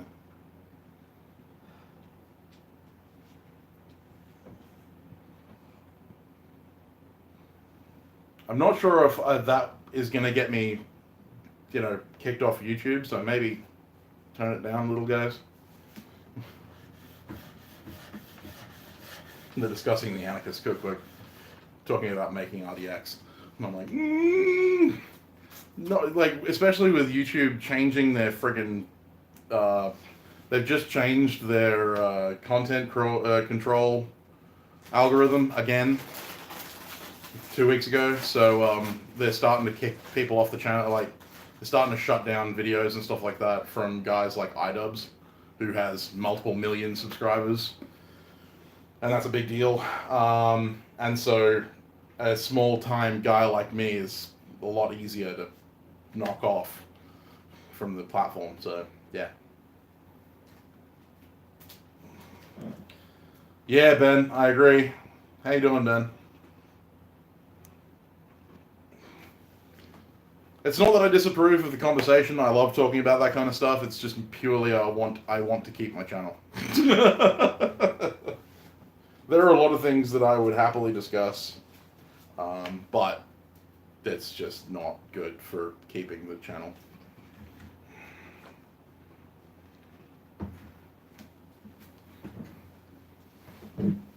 Start a Discord server. I have thought about it. The big problem I have is that I have a lot of things to monitor at the moment. I've got my Patreon, my YouTube, my Instagram, my Facebook, and I'm trying to run a business on top of that. So having another thing to monitor sounds like an awful lot of work.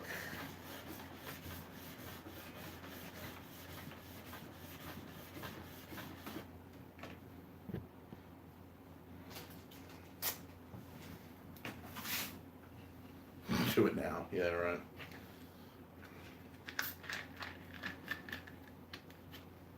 I know. I know what Discord is. That's it, Daniel. Only so many hours in a day.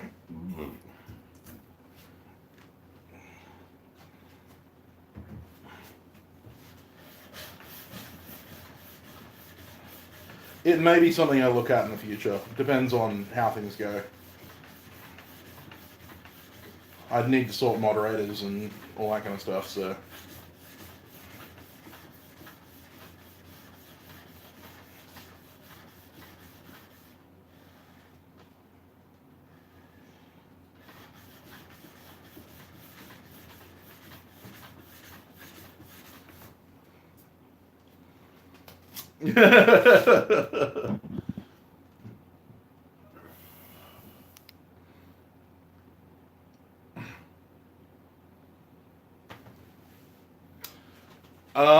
Yes, I know. I do remember the knife that I made an antler handle for.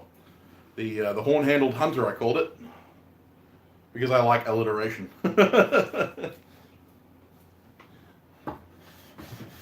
That was one of my favorite pieces that year. I plan on making another antler-handled knife this year. I have the piece of antler sitting in front of me, actually.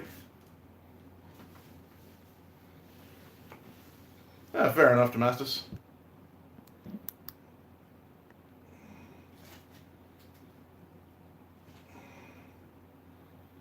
Fair enough, Kayla. It's something I'll definitely look at. If it's something that people are interested in me making, then I'll look it into. I have tried etching in Coke, and it doesn't work very well. It's not good at,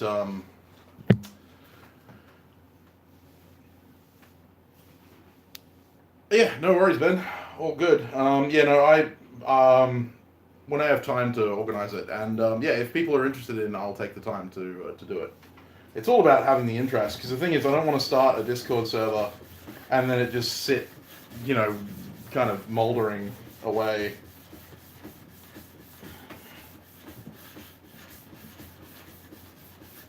I don't want to create a platform that's not going to be used.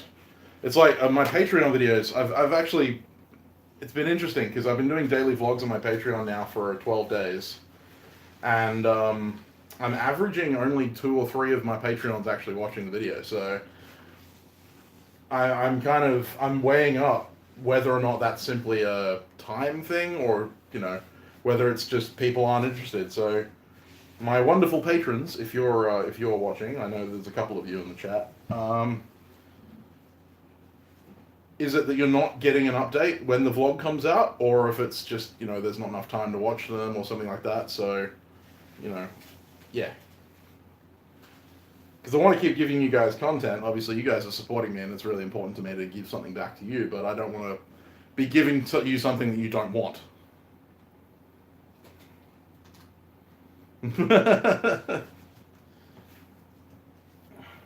Well, I've never used Discord, so I would have to kind of do a little bit of research. Skype servers can be a little bit of a pain in the butt.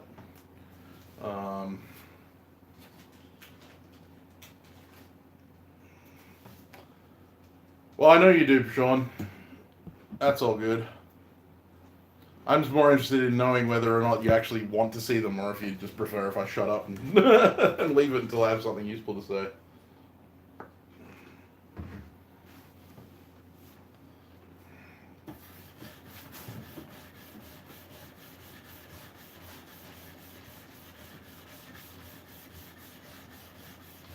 A lot of the content I make is content that I would,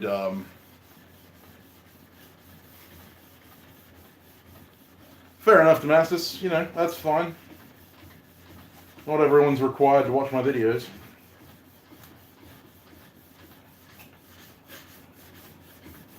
It's not required watching. But, for my patrons, people that support me on Patreon, I'm more interested in giving them what they want. That's all good, Kayla. A lot of the content that I create is tends to be towards stuff that I would enjoy watching myself. So the vlog style content, I'm trying to include stuff that I personally would be interested in seeing from a maker that I was following. And it's the same with my build videos. Whenever I'm doing a build video, I'm doing the build video in a style that I would like to watch.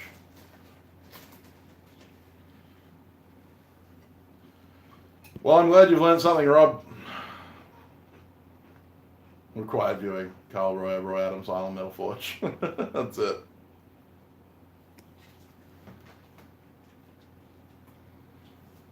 Yeah, Damascus, that's pretty much it. I'm an old school YouTuber.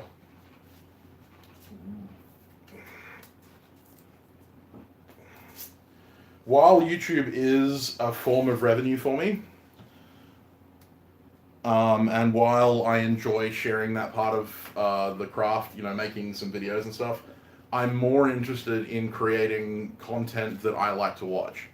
And I also enjoy sharing information that I glean, information that I've collected over the years. I stop bleeding yet? This thing is really uncomfortable. It's taped to my toe. Oh. Yeah, just a little jab. Stop bleeding now.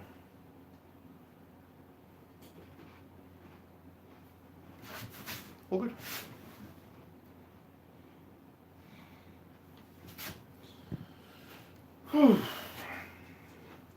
Yeah, so I mean, for my Patreon videos, for those of you who aren't my patrons, I tend to go a little bit more into my personal thoughts, a lot of the more personal side of things. My YouTube channel, my main YouTube channel, I tend to keep more towards the business side of things, the making, and I don't go too much into the personal side of my life. But given that the Patreons are paying to help support me and my mission, my craft, then I feel that they have the right to well, I feel that they might be interested in knowing where I'm at personally, as much as knowing where I'm at in the business sense.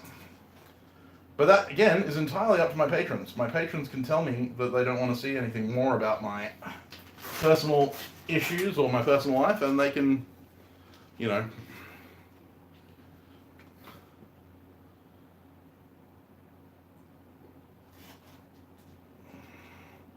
my knifealistic lifestyle. That's it. Well, that's it, Daniel. And I mean, the big thing is that I don't ever plan on being like an Alex Steele style YouTuber, where I'm more interested in making money than I am about making content.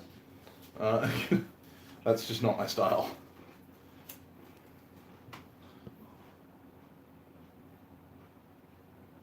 Would I make more tongs? Well, potentially.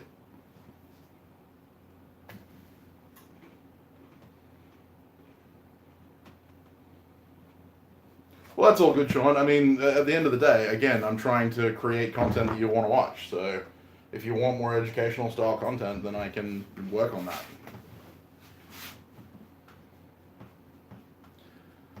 Well, I've been a bit non-4G lately too, Will, but that's mostly because of the friggin' heat. If you pay me money monthly, would you make more tongs? Yeah, I don't know. Maybe. I mean, if you ask me to. I take my patrons very seriously. Just ask Jared.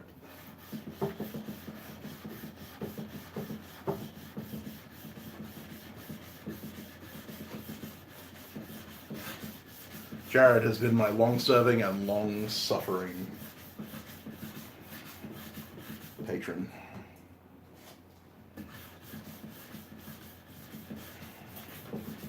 And a fantastic friend. And the Perth Knife Show. Yes, indeed. In the Perth Knife Show is pretty much the driving force behind the reason I haven't been very 4G recently. I booked my leave. Cool. Oh, all good, Sean. I'm very conscious of the fact that, I love my patrons for supporting me, but I also feel an obligation to give you guys value for what you're giving me.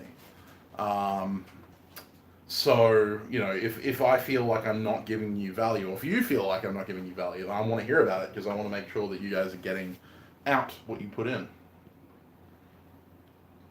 Oh, fun, Steve. That's a lot of steel. Bedtime sounds good.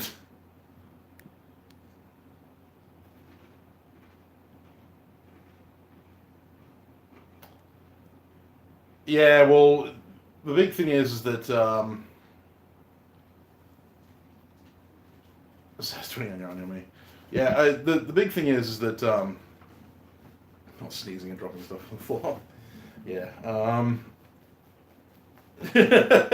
Sorry, man. I can't do that in here. So I've said for a long time that Alex started out as a blacksmith with a YouTube channel.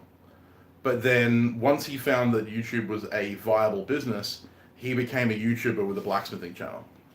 My devotion to my, and my promise to my YouTube subscribers and my patrons is that my focus will always be on the craft first. While I plan to improve my content, I want to, get better cameras, better editing software, and better audio software, so better audio hardware, so like a lav mic and a desktop so that I can edit videos better. so that I can give you better angles, sharper focus, better lighting, that kind of stuff. I'm more interested in showing you the craft. I'm more interested in sharing my passion for what I make, rather than just, stuffing around with different YouTube crap. I will always be a bladesmith with a with a YouTube channel, rather than the YouTuber with a bladesmith channel. Better sneeze audio.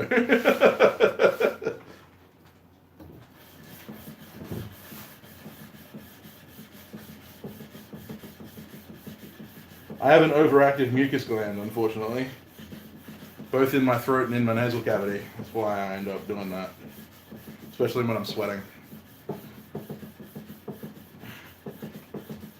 There's always perpetually a box of tissues around me somewhere.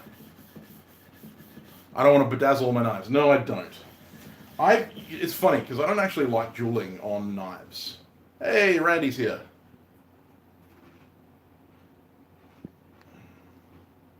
Dolly 7.2.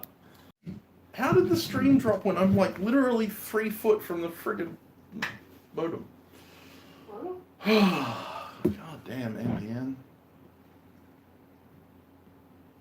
I'm not even running anything. I know. It's weird. Anyway. I'll crochet for you. He said he'll draw the line of knitting for you all. And I was like, I'll crochet. I can make a dinner plate that's supposed to be a beanie. Australian internet. That's it. Yeah, you can set jewels in steel. It's not actually that hard. You set jewels in steel the same way you set jewels in non-ferrous metals. Crocheted blade sheath. Actually, that'd be cool. If I did like a pair of like scissors. If I did like a pair of those Japanese thread scissors, and then made make it a pouch, and then like crocheted around it. But I'd have to do it like. I'm gonna make a pair of scissors, make a pouch, and then I'm gonna crochet around it. Well, it'd have to be like an amigurumi style, because it'd have to be really tight weave. So yeah. Probably. It's not going to happen, but it's a cool idea.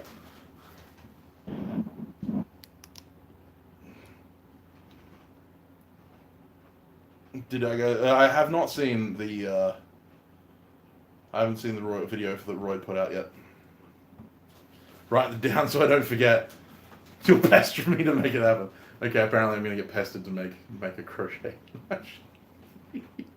They do understand what this means, right? Yeah, it's probably going to be Christy that makes it. Or I could send it to Nis. She does amigurumi. So do I. I reckon she'd be interested. Just time. Well, yeah. So I could send it to Nis. I'd send it to Nissa. Alex's wife. She does some awesome amigurumi little plushy dolls and stuff. I love them. I want to buy one. I can't afford it, but I want to buy one. So make the payment out to Christy Towns. Well, she would prefer that, for sure.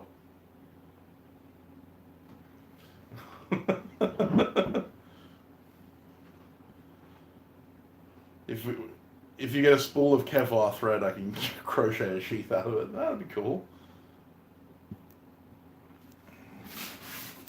Crocheted sheath out of Kevlar thread. No, the armor string stuff. Oh, Dacron B50. Yeah, that'd be cool. Oh, she has a birthday in February. The amount of work I got to do before Knife Show. Knife Show is February 1.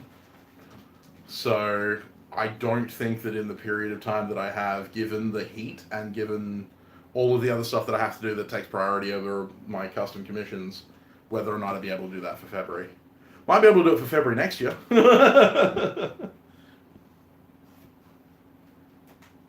Yes, I do know that Alex Steele has a sewing shop as well. He's doing his own custom line of clothing.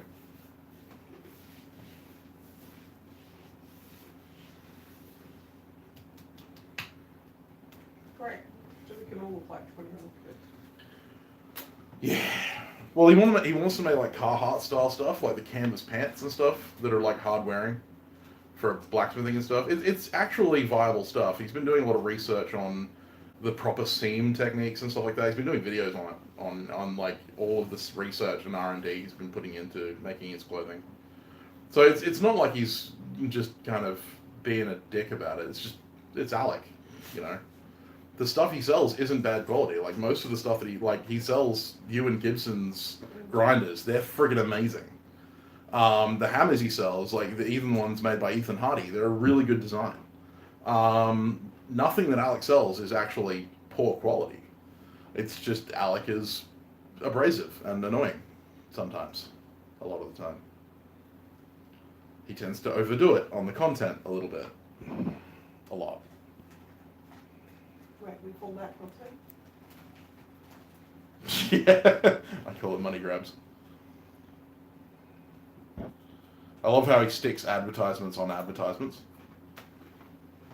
Like I watched one of his more recent ones like a couple of weeks back, and basically it was him doing a shop tour of his new store, like how he was storing all of the stuff that he was going to be selling, and he had a sponsor for the video.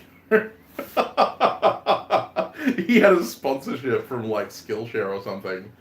And so he was advertising his sale business whilst being sponsored to make a video about advertising his own sale business. I was like, that man is the business master. Only he could get paid to advertise his own stuff.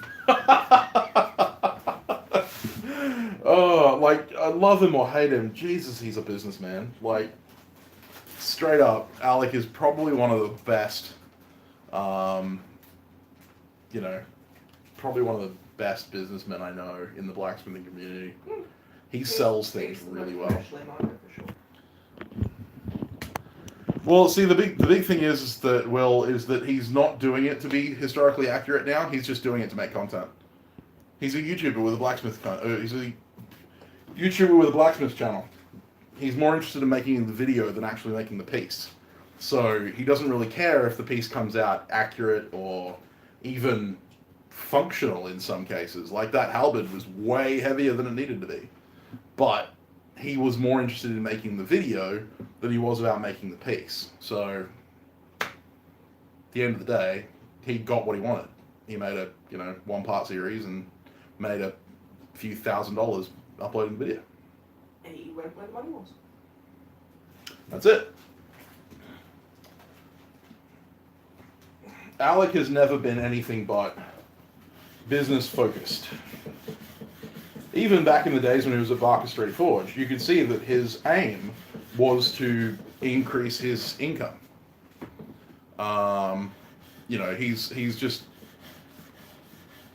He's always been focused on becoming a financially stable businessman, and I don't think he ever planned on being a full-time blacksmith, for the rest of his life, because Alec understands, like most of us who are professionals in this industry, understands that you cannot be rich working. Like, working with your hands, you can't be rich. You can be rich getting other people to work with their hands for you.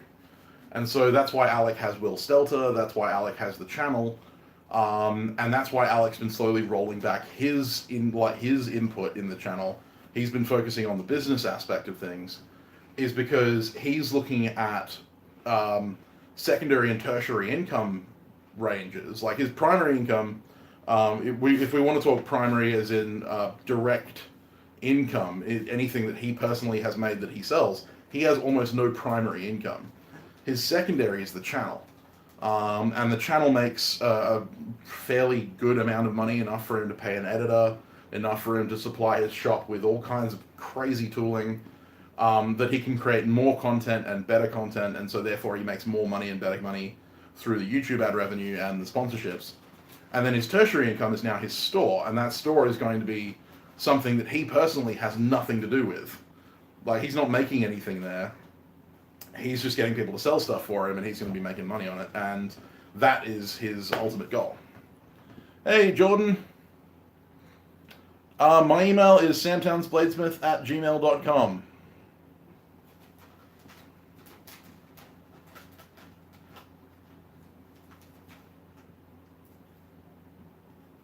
I am a true neutral, indeed.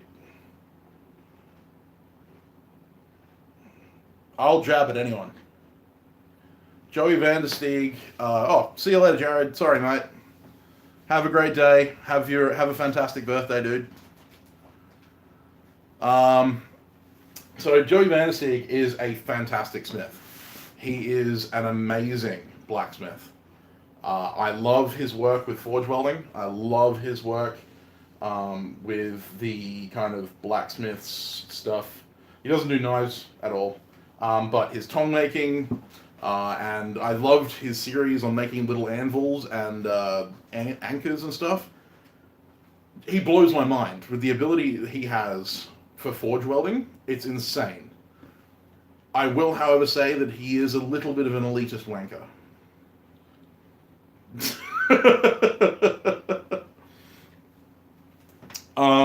Joey is a fantastic dude as far as making goes, but personality-wise, he is...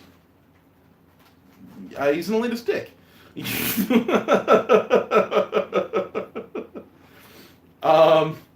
And, he would say that he has every right to be. He's, he has that talent. He has that skill. He's put in a lot of work.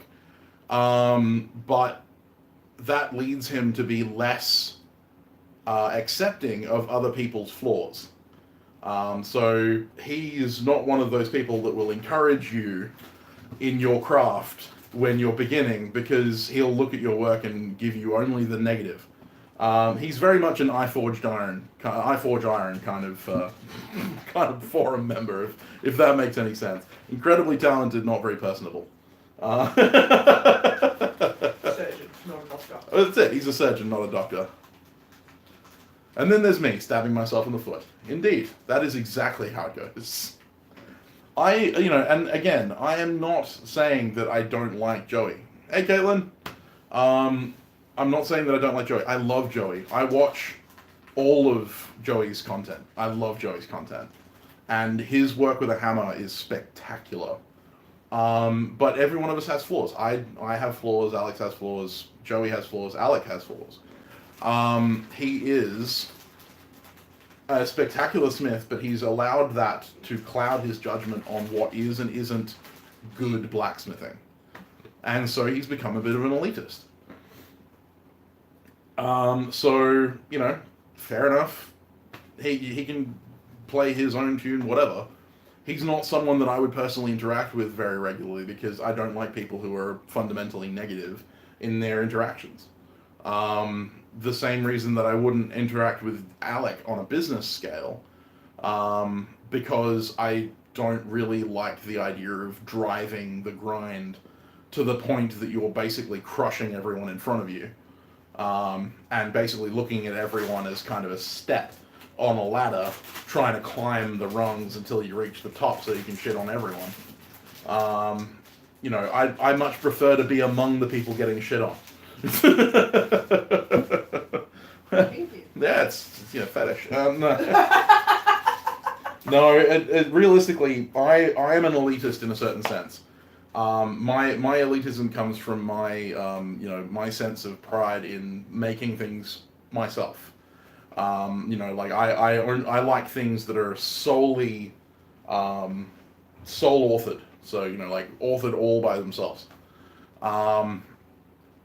It's there are various forms of biases that we all carry. Dependent on our upbringing and all that kind of stuff. Humans are judgmental pricks. Get over it. Yeah, feel better, Andy. But yeah, so the big thing for me is that, I disagree with some people on some points and, agree with some people on others. And as far as Joey goes, I would love to sit down and have a chat with him. I'd love to spend a day in the forge with him, because just watching that guy work is fantastic. And the fact that he's so hard on himself, as Rob just said, is something that I really admire, because I'm really hard on myself. I really drive myself to get better. I'm always picking out the flaws in my own work. I'm never really happy when people give me compliments for something that I know isn't as good as I could make it. And so I totally understand where he's coming from, and that's totally acceptable. Um, yeah, there are just some things that yeah, there are just some things that some people hold on to that just aren't good for other people. It's one of the issues that I have with a lot of the members in the forums. It's one of the reasons I don't engage on forums anymore. It's because that each forum tends to have its own version of elitism, and if you come in and you're not part of that group, then you can get buggered. It's one of the reasons I'm not a member of the Australian Blacksmiths Guild, the WA Blacksmiths Guild, that's based out of Claremont here, because they have a very specific idea of what is and isn't blacksmithing, and anything outside of that is not good. You know, they're very judgmental for people who say use grinders, you know, or they're very judgmental on people who make shiny knives. They want knives that are purely forged. They're very old school. If you don't use a charcoal or a coal forge, and you're not forging everything to shape and not using a grinder at all, then, you know, it's one of those things.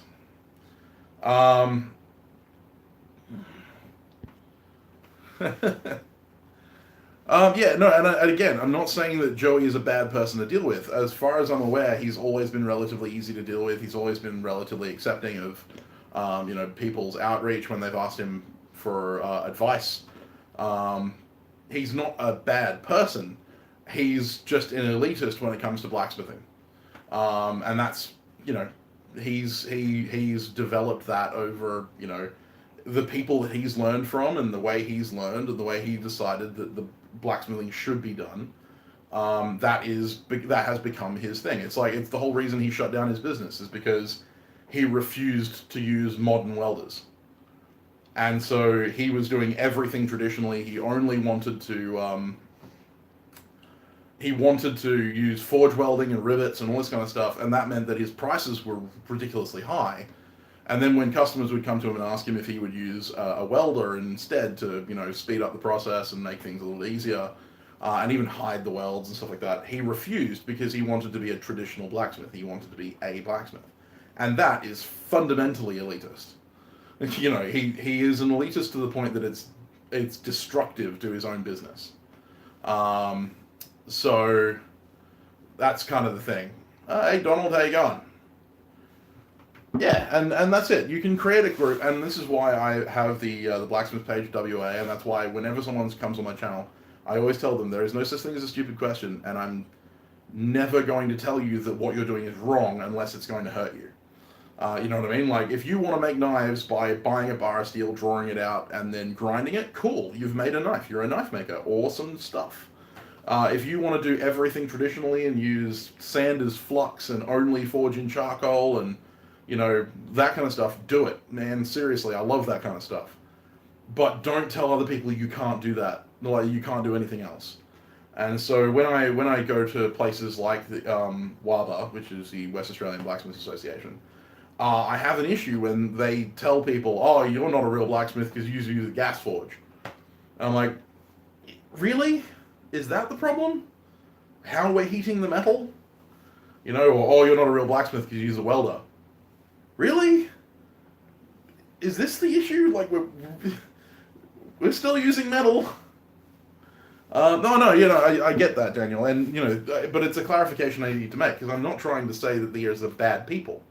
You know what I mean? Like, this isn't a judgment on their personal character. It's just purely, in this instance, they are being an elitist, you know, and I try and, I'm always fighting with myself to stop myself from being like that, you know what I mean? Like, one of the issues that me and Alex have been dealing with recently has been a lot of people who have been questioning our credentials as far as blacksmithing goes, because you know, we run the Forgecast and I have my YouTube channel and stuff like that, and I'm giving advice on blacksmithing, and I've had a few people contact me and say, what gives you the right to teach people when you haven't got accreditation yourself? And, you know, my answer has always been that the only advice I give is either stuff that I've learned through experience or stuff that I've heard from many other sources, and will normally point to those sources if I personally haven't experienced it. So if you ever hear me talk about a specific subject that I have not investigated myself, I'll always say, if you want to hear more, talk to this person.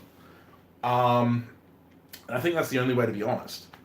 So it's just one of the things that I've got, going for me is that I'm willing to step back from my own pride and say, I don't know, this guy does, please go talk to him.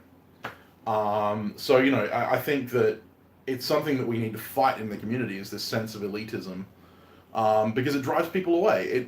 I've had that many newbie smiths that have come to me, both online and in person, and said, "Oh, well, I tried to get into blacksmithing, but then they told me that I wasn't doing it the right way, or that, the stuff that I'd heard on YouTube was wrong, and, I just didn't feel like it was a nice place to be." And that breaks my heart because I want as many blacksmiths out there as possible. I want there to be as many people out there trying smithing as there can be.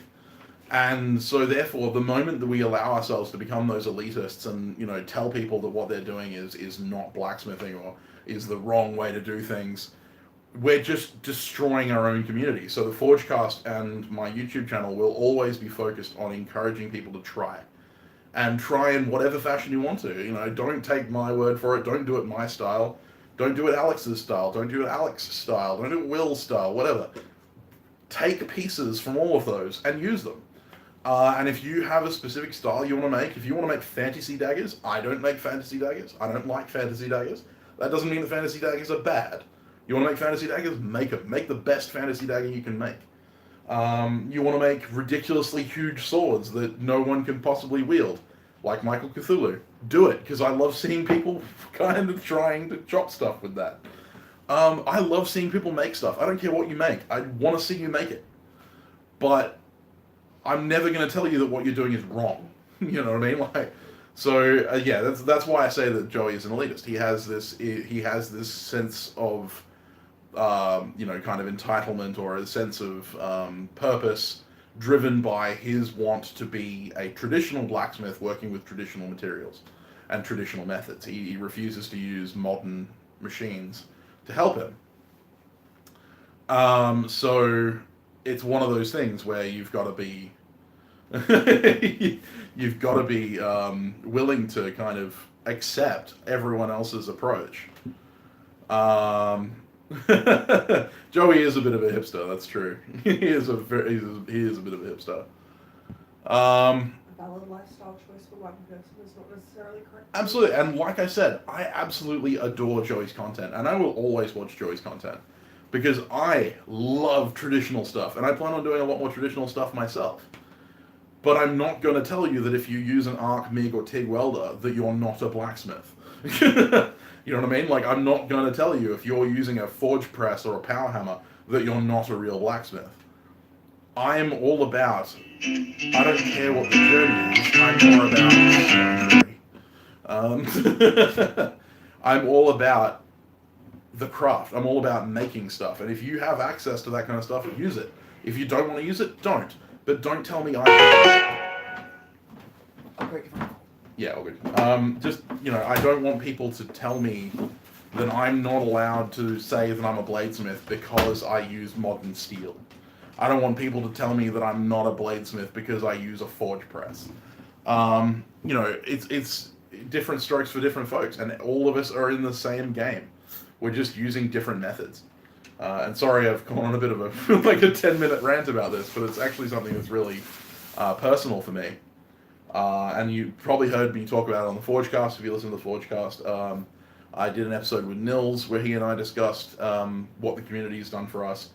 And this community, the community that I have here on YouTube, and the community that we've built with the Forgecast, is one of the biggest driving forces behind keeping me alive, some days.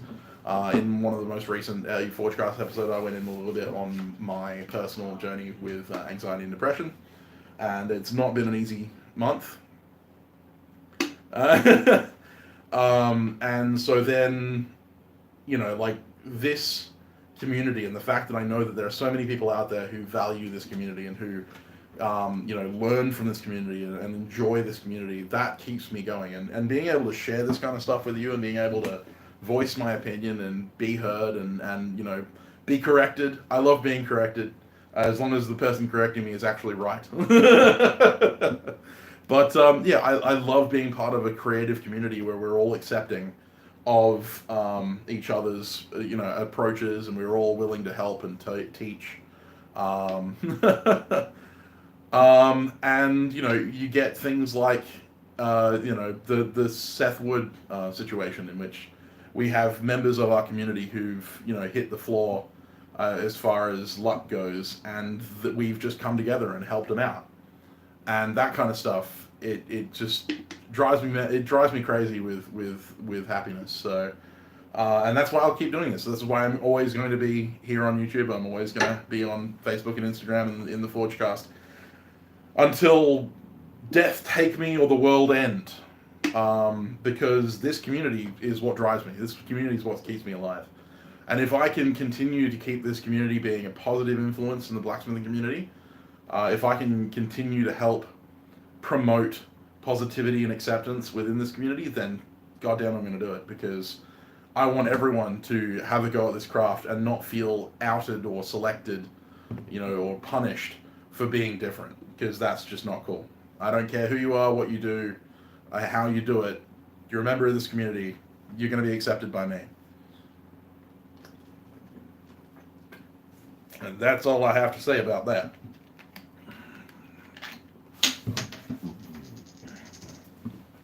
Man, I'm getting all worked up now. Whew.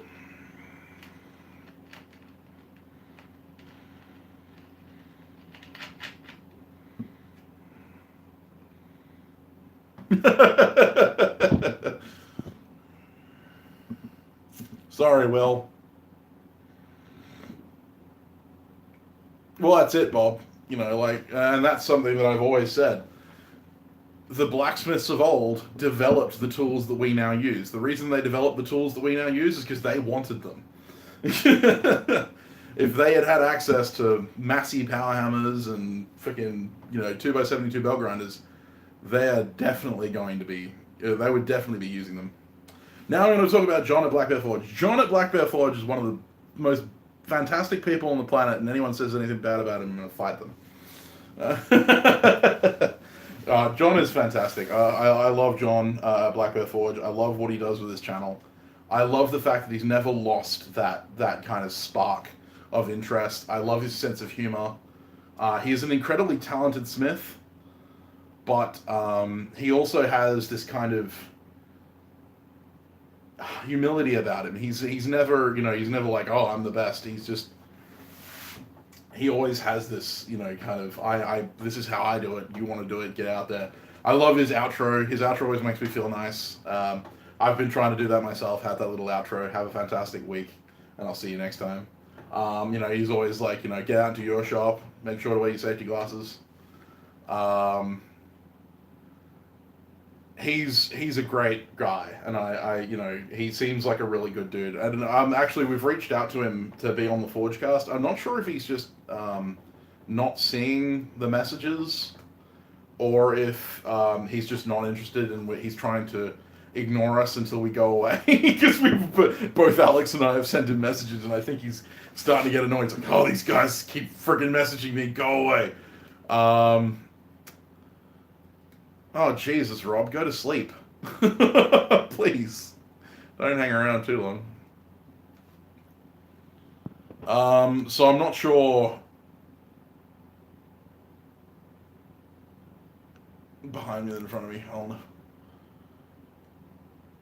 Well, yeah, I mean, that's kind of true, Daniel, but at the same time, it's one of those things. See you later, Rob. Sleep well, mate. But yeah, I'm not sure if John just doesn't want to be. I don't want to push him. I don't want to pressure him. If it's something he's not interested in doing, then that's totally cool. Like, obviously we're not in the business of, we're not trying to chase him for clout. This is the thing, is we're not interested in having John on because he's John Switzer. We're interested in having him on because he's John Switzer, but because he's a fantastic smith and he's really positive, and I love his outlook on the community. So the Forgecast is a podcast that myself and Alex from Valhalla Ironworks run. So we've been running for almost a year now. We're on episode 44 next week. So, you know, we cover a range of topics from bladesmithing, axe making, knife making, sword making, that kind of stuff. So yeah, it's a podcast where we cover all kinds of different topics around bladesmithing and blacksmithing. She has a terrible guard dog. Yeah, shouldn't even bark. Shouldn't move. Oh, slack. It's because I'm talking so much. But yeah, so it's a podcast. I haven't contacted Karim. I have thought about it. He's a busy man, so I might have to work it out. Get the gun. Well, it'll take me about a few minutes. Hey, Caitlin, you missed my giant rant. And you stabbing yourself in the foot. No, yeah, she missed that too. She came in late. She missed me stabbing myself too. Yeah, I have thought about contacting Karim. There's a lot of people we've thought about contacting. We've kind of go away. We've kind of been working through a list, and the list keeps getting longer.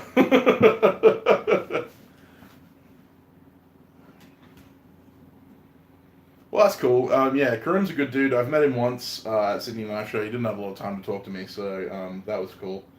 But yeah, it's definitely something we're planning on doing. We want to get Kyle Roy back on the show. He's really interested in getting back on, so we're going to get him on. Yeah, so you know we've got a bunch of people lined up, and we're constantly on the lookout for new people. We're trying to diversify a little bit because we don't want just knife makers. It's kind of tends to be a little bit of a thing because I contact a lot of knife makers because that's all the people I know.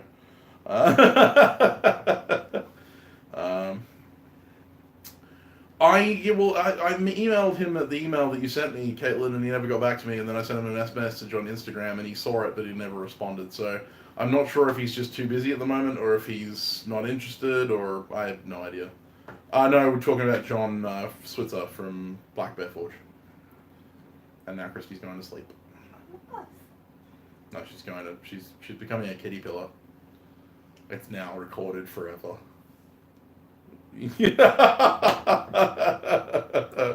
Oh man, I should so totally turn the camera around right now.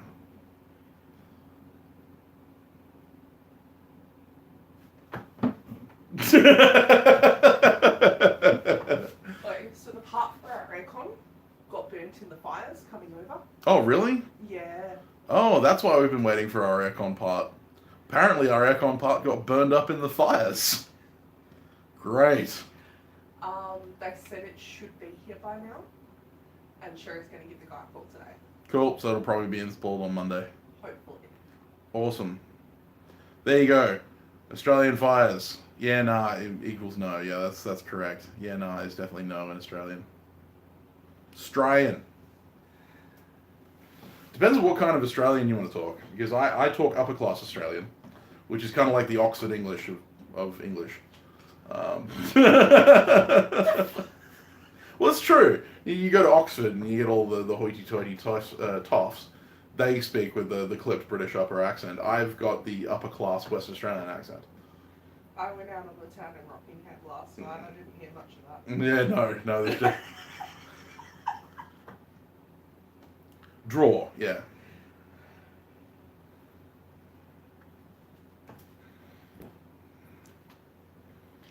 Snorting. Everyone ignore Christy snorting derisively in the background. Yes. She's hard to ignore, but you know. Fosters, bugger off. We don't. No one in Australia drinks Fosters. We send that piss out there.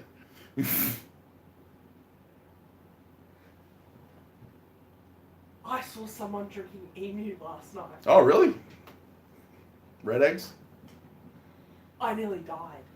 I see a lot of people drinking emu. I don't see a lot of people drinking VB. VB is not a thing in WA. Yeah, we make Fosters for export only. It's like making love in a canoe. It's fucking close to water. I don't know about water. Camel piss. Yeah, camel piss. Yeah, that's it. We get it from the Kimberley.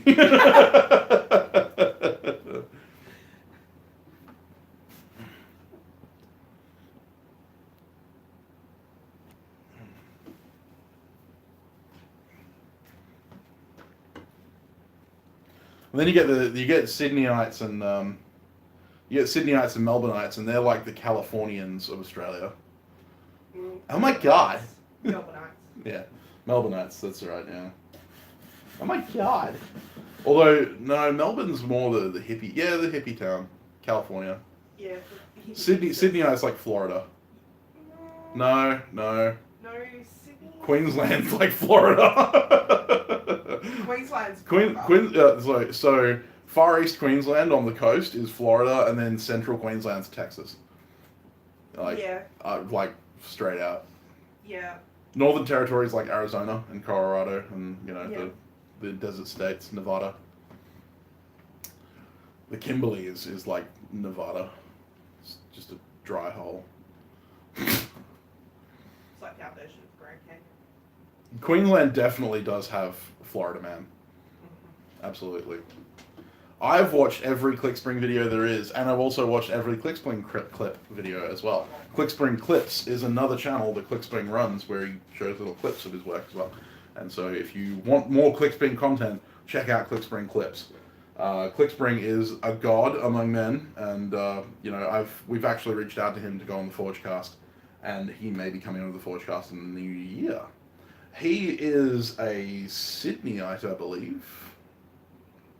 Trying to remember. I believe he's from Sydney. He's got a very soft Australian accent. I love ClickSpring's accent.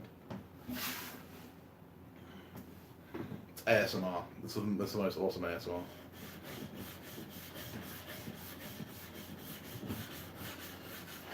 G'day. Chris from ClickSpring here. Today we'll be working on the anti-Cathera mechanism. So yeah, last night I felt like I was hanging out with Paul Hogan. Australian Florida man is named Dane. Like, any dude named Dane is immediately Australian Florida man. See you later, Caitlin. Yes, he does swing a hammer occasionally.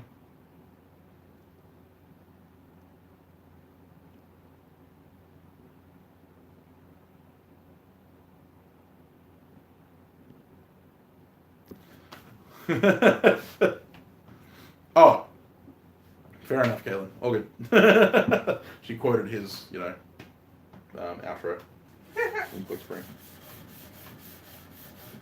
Thanks, guys. I'll see you later. Yeah, love Clay. I love Chris. I hope he comes on the Forgecast. I don't think he will, but I hope he will. He is the man. Well, he forged those copper. How did you never ping that ClickSpring is Aussie? He is so obviously Aussie. And he's from the Eastern States. Like the guy who just said he did never ping that ClickSpring is Aussie. He's from the Eastern States. Like, you should know. Well, I'm honoured, Caitlin. ClickSpring's the only other person that she's Patreon of. Aww. He's definitely not from New Zealand. Bugger off. Kiwis wouldn't have someone that talented. Never mind the entirety of Weta Workshop. Mate, if you haven't seen his videos, you need to go check him out. If you like machinist stuff.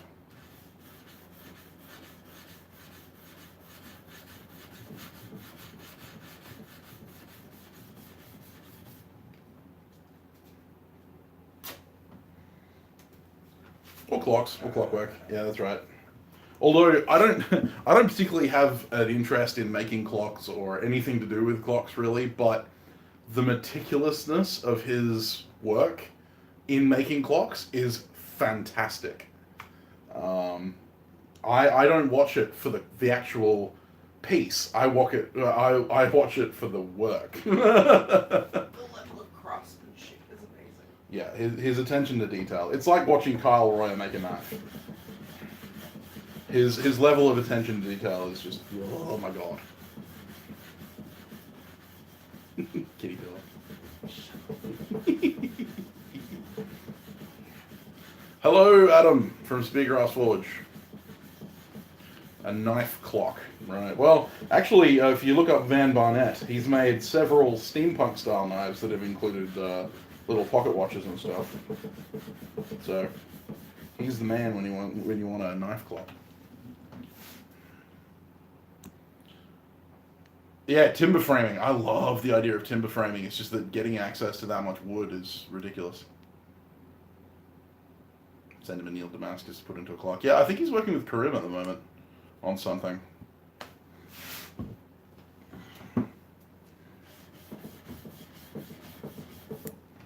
Like I said, Van Barnett. If you look up Van Barnett on Instagram, he does some really interesting stuff.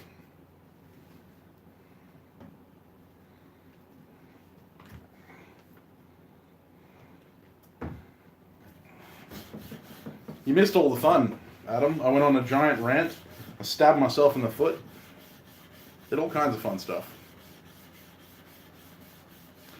No, they don't have to be knife steel at all.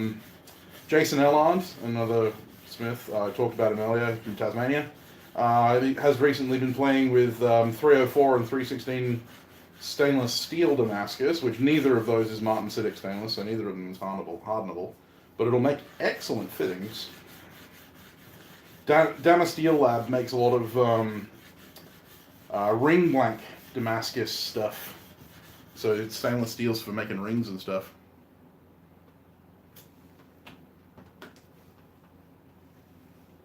Elitism in general. Yeah, that's pretty much it. No, it wasn't about Joey specifically. It was more about elitism in general. Joey was kind of how I jumped into it.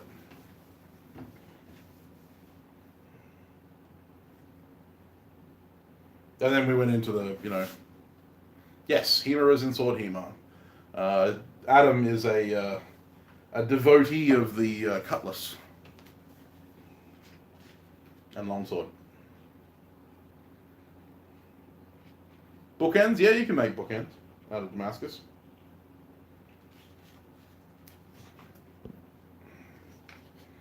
You'd have to clear coat them if they were carbon steel, so that they won't rust.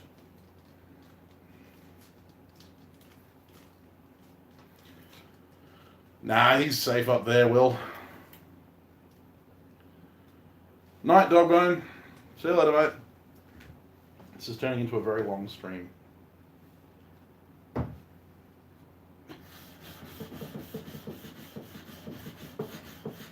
going to leave this one up so Alex can watch my rant. He was very annoyed that he didn't get the...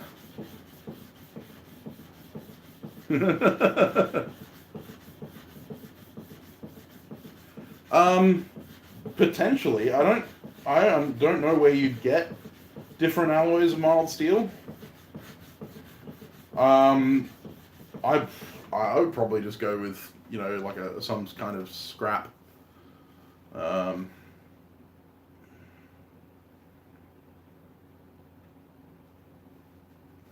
Yeah, it's crazy, Will. I shared a photo that was shared a kind of a diagram that showed how much area the fires had covered in comparison to centered on London, and it covered half of England, and centered on New York, it covered almost the entire state of New York. So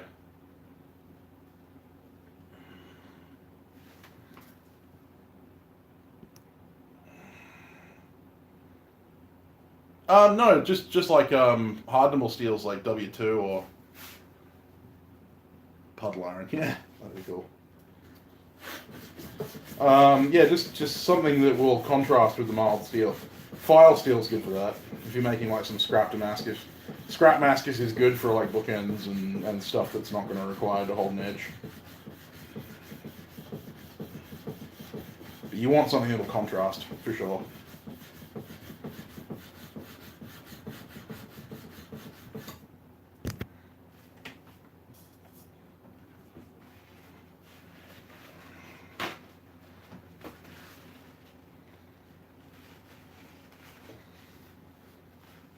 Yeah, fair enough. That's why I recommended using scrap. A little bit of file steel, little bit of mild steel. Bada bing, bada boom.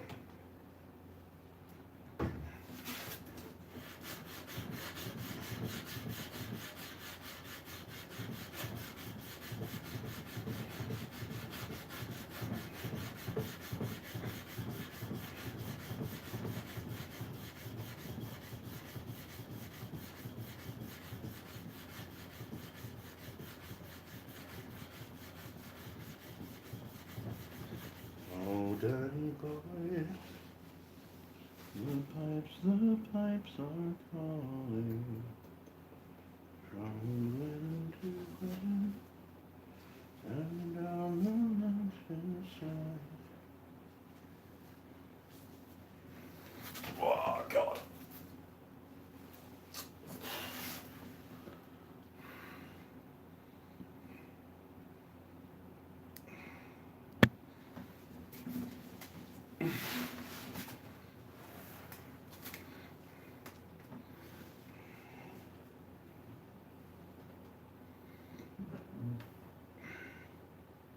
Yeah, Caitlin, I'm looking forward to seeing what you get up to once the forge is finished.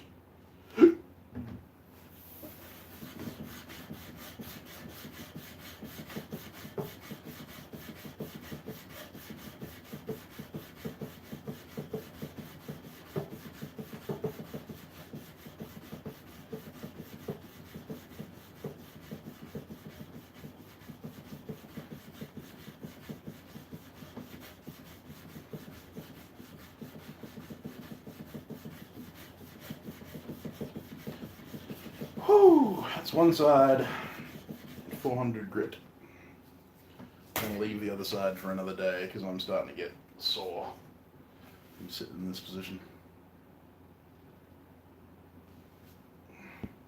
Iron sanding, sorry, yeah, can't see what I'm looking at. I'm working on a broken back sax.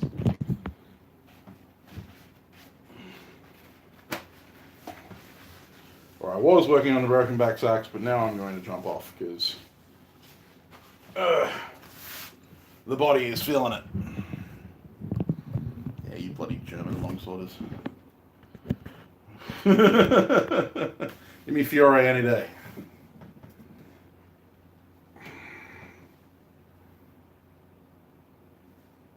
Yeah, that'd be good, Caitlin.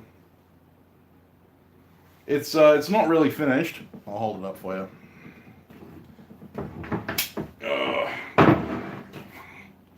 This is just this is a rough 400.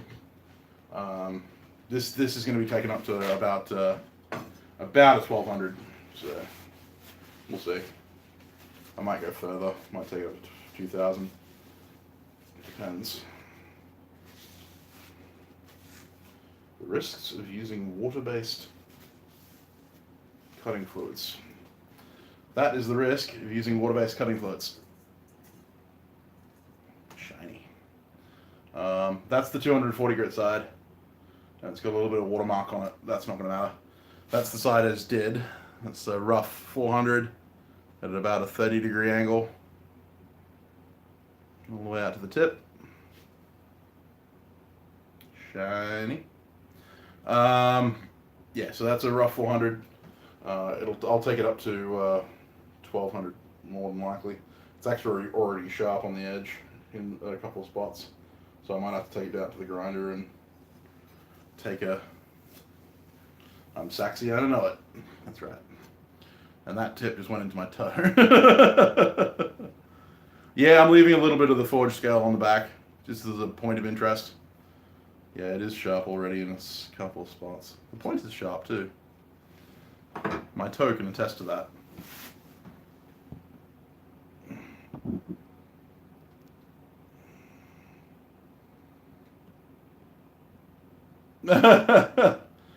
I do French rapier, Caitlin.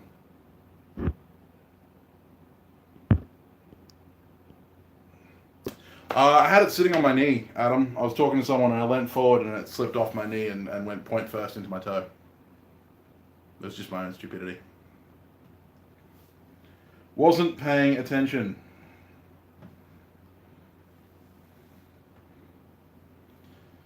So because I've done one side with 400 and I'm going to be doing the guard fit up, after I finish the other side to 400, I'll be sanding with WD-40 on this next side. Huh. Who'd you purchase from, Sean? French did play with rapier. Thank you very much.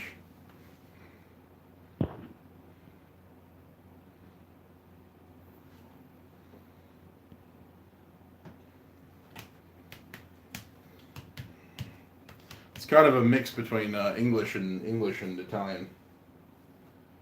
It's not as flamboyant as the Italian. Oh, Devil Forge, right? Yeah. Yeah, Devil Forge are interesting. Not sure.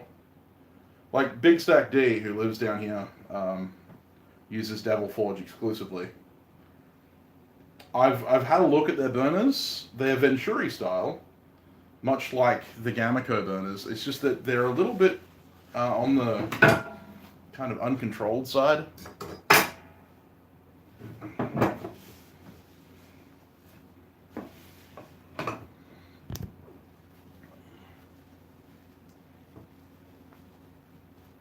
Big Stack D does have tongs for me. He has 2 sets of tongs for me, and he said he was going to link me in any video that he used those tongs, but he hasn't linked me in any video except the one where he actually revealed them. Very upset.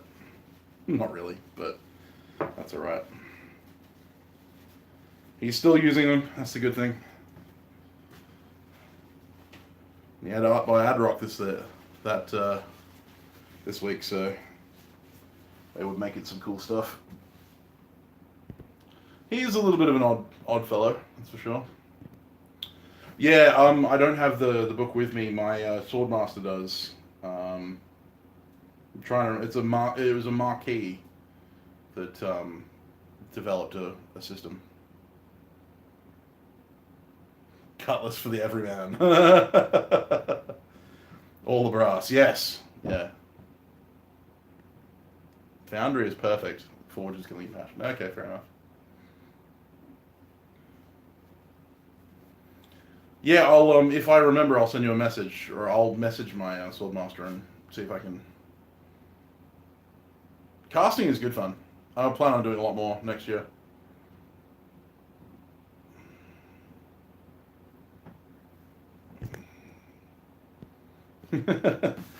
Yeah, Cutlass is just baby saber with less cuts and thrusts.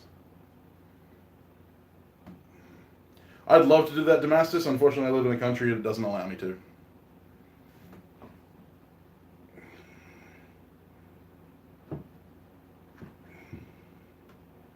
So you have my envy.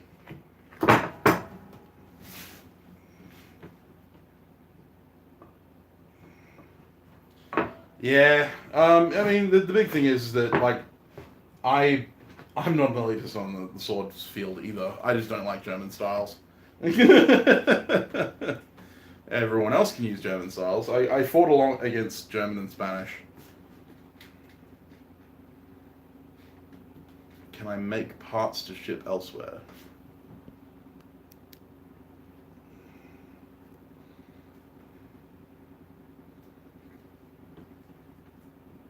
Epee, poke medicines. Yeah. No, Epee is just high speed electronic tag.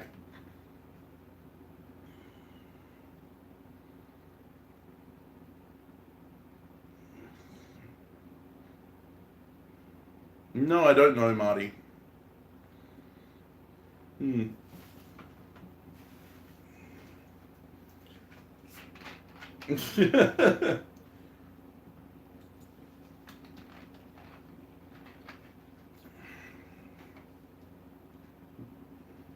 Well, yeah, if you're talking about longswords. I'm sorry, Alex. I'm about to jump off now, as you speak.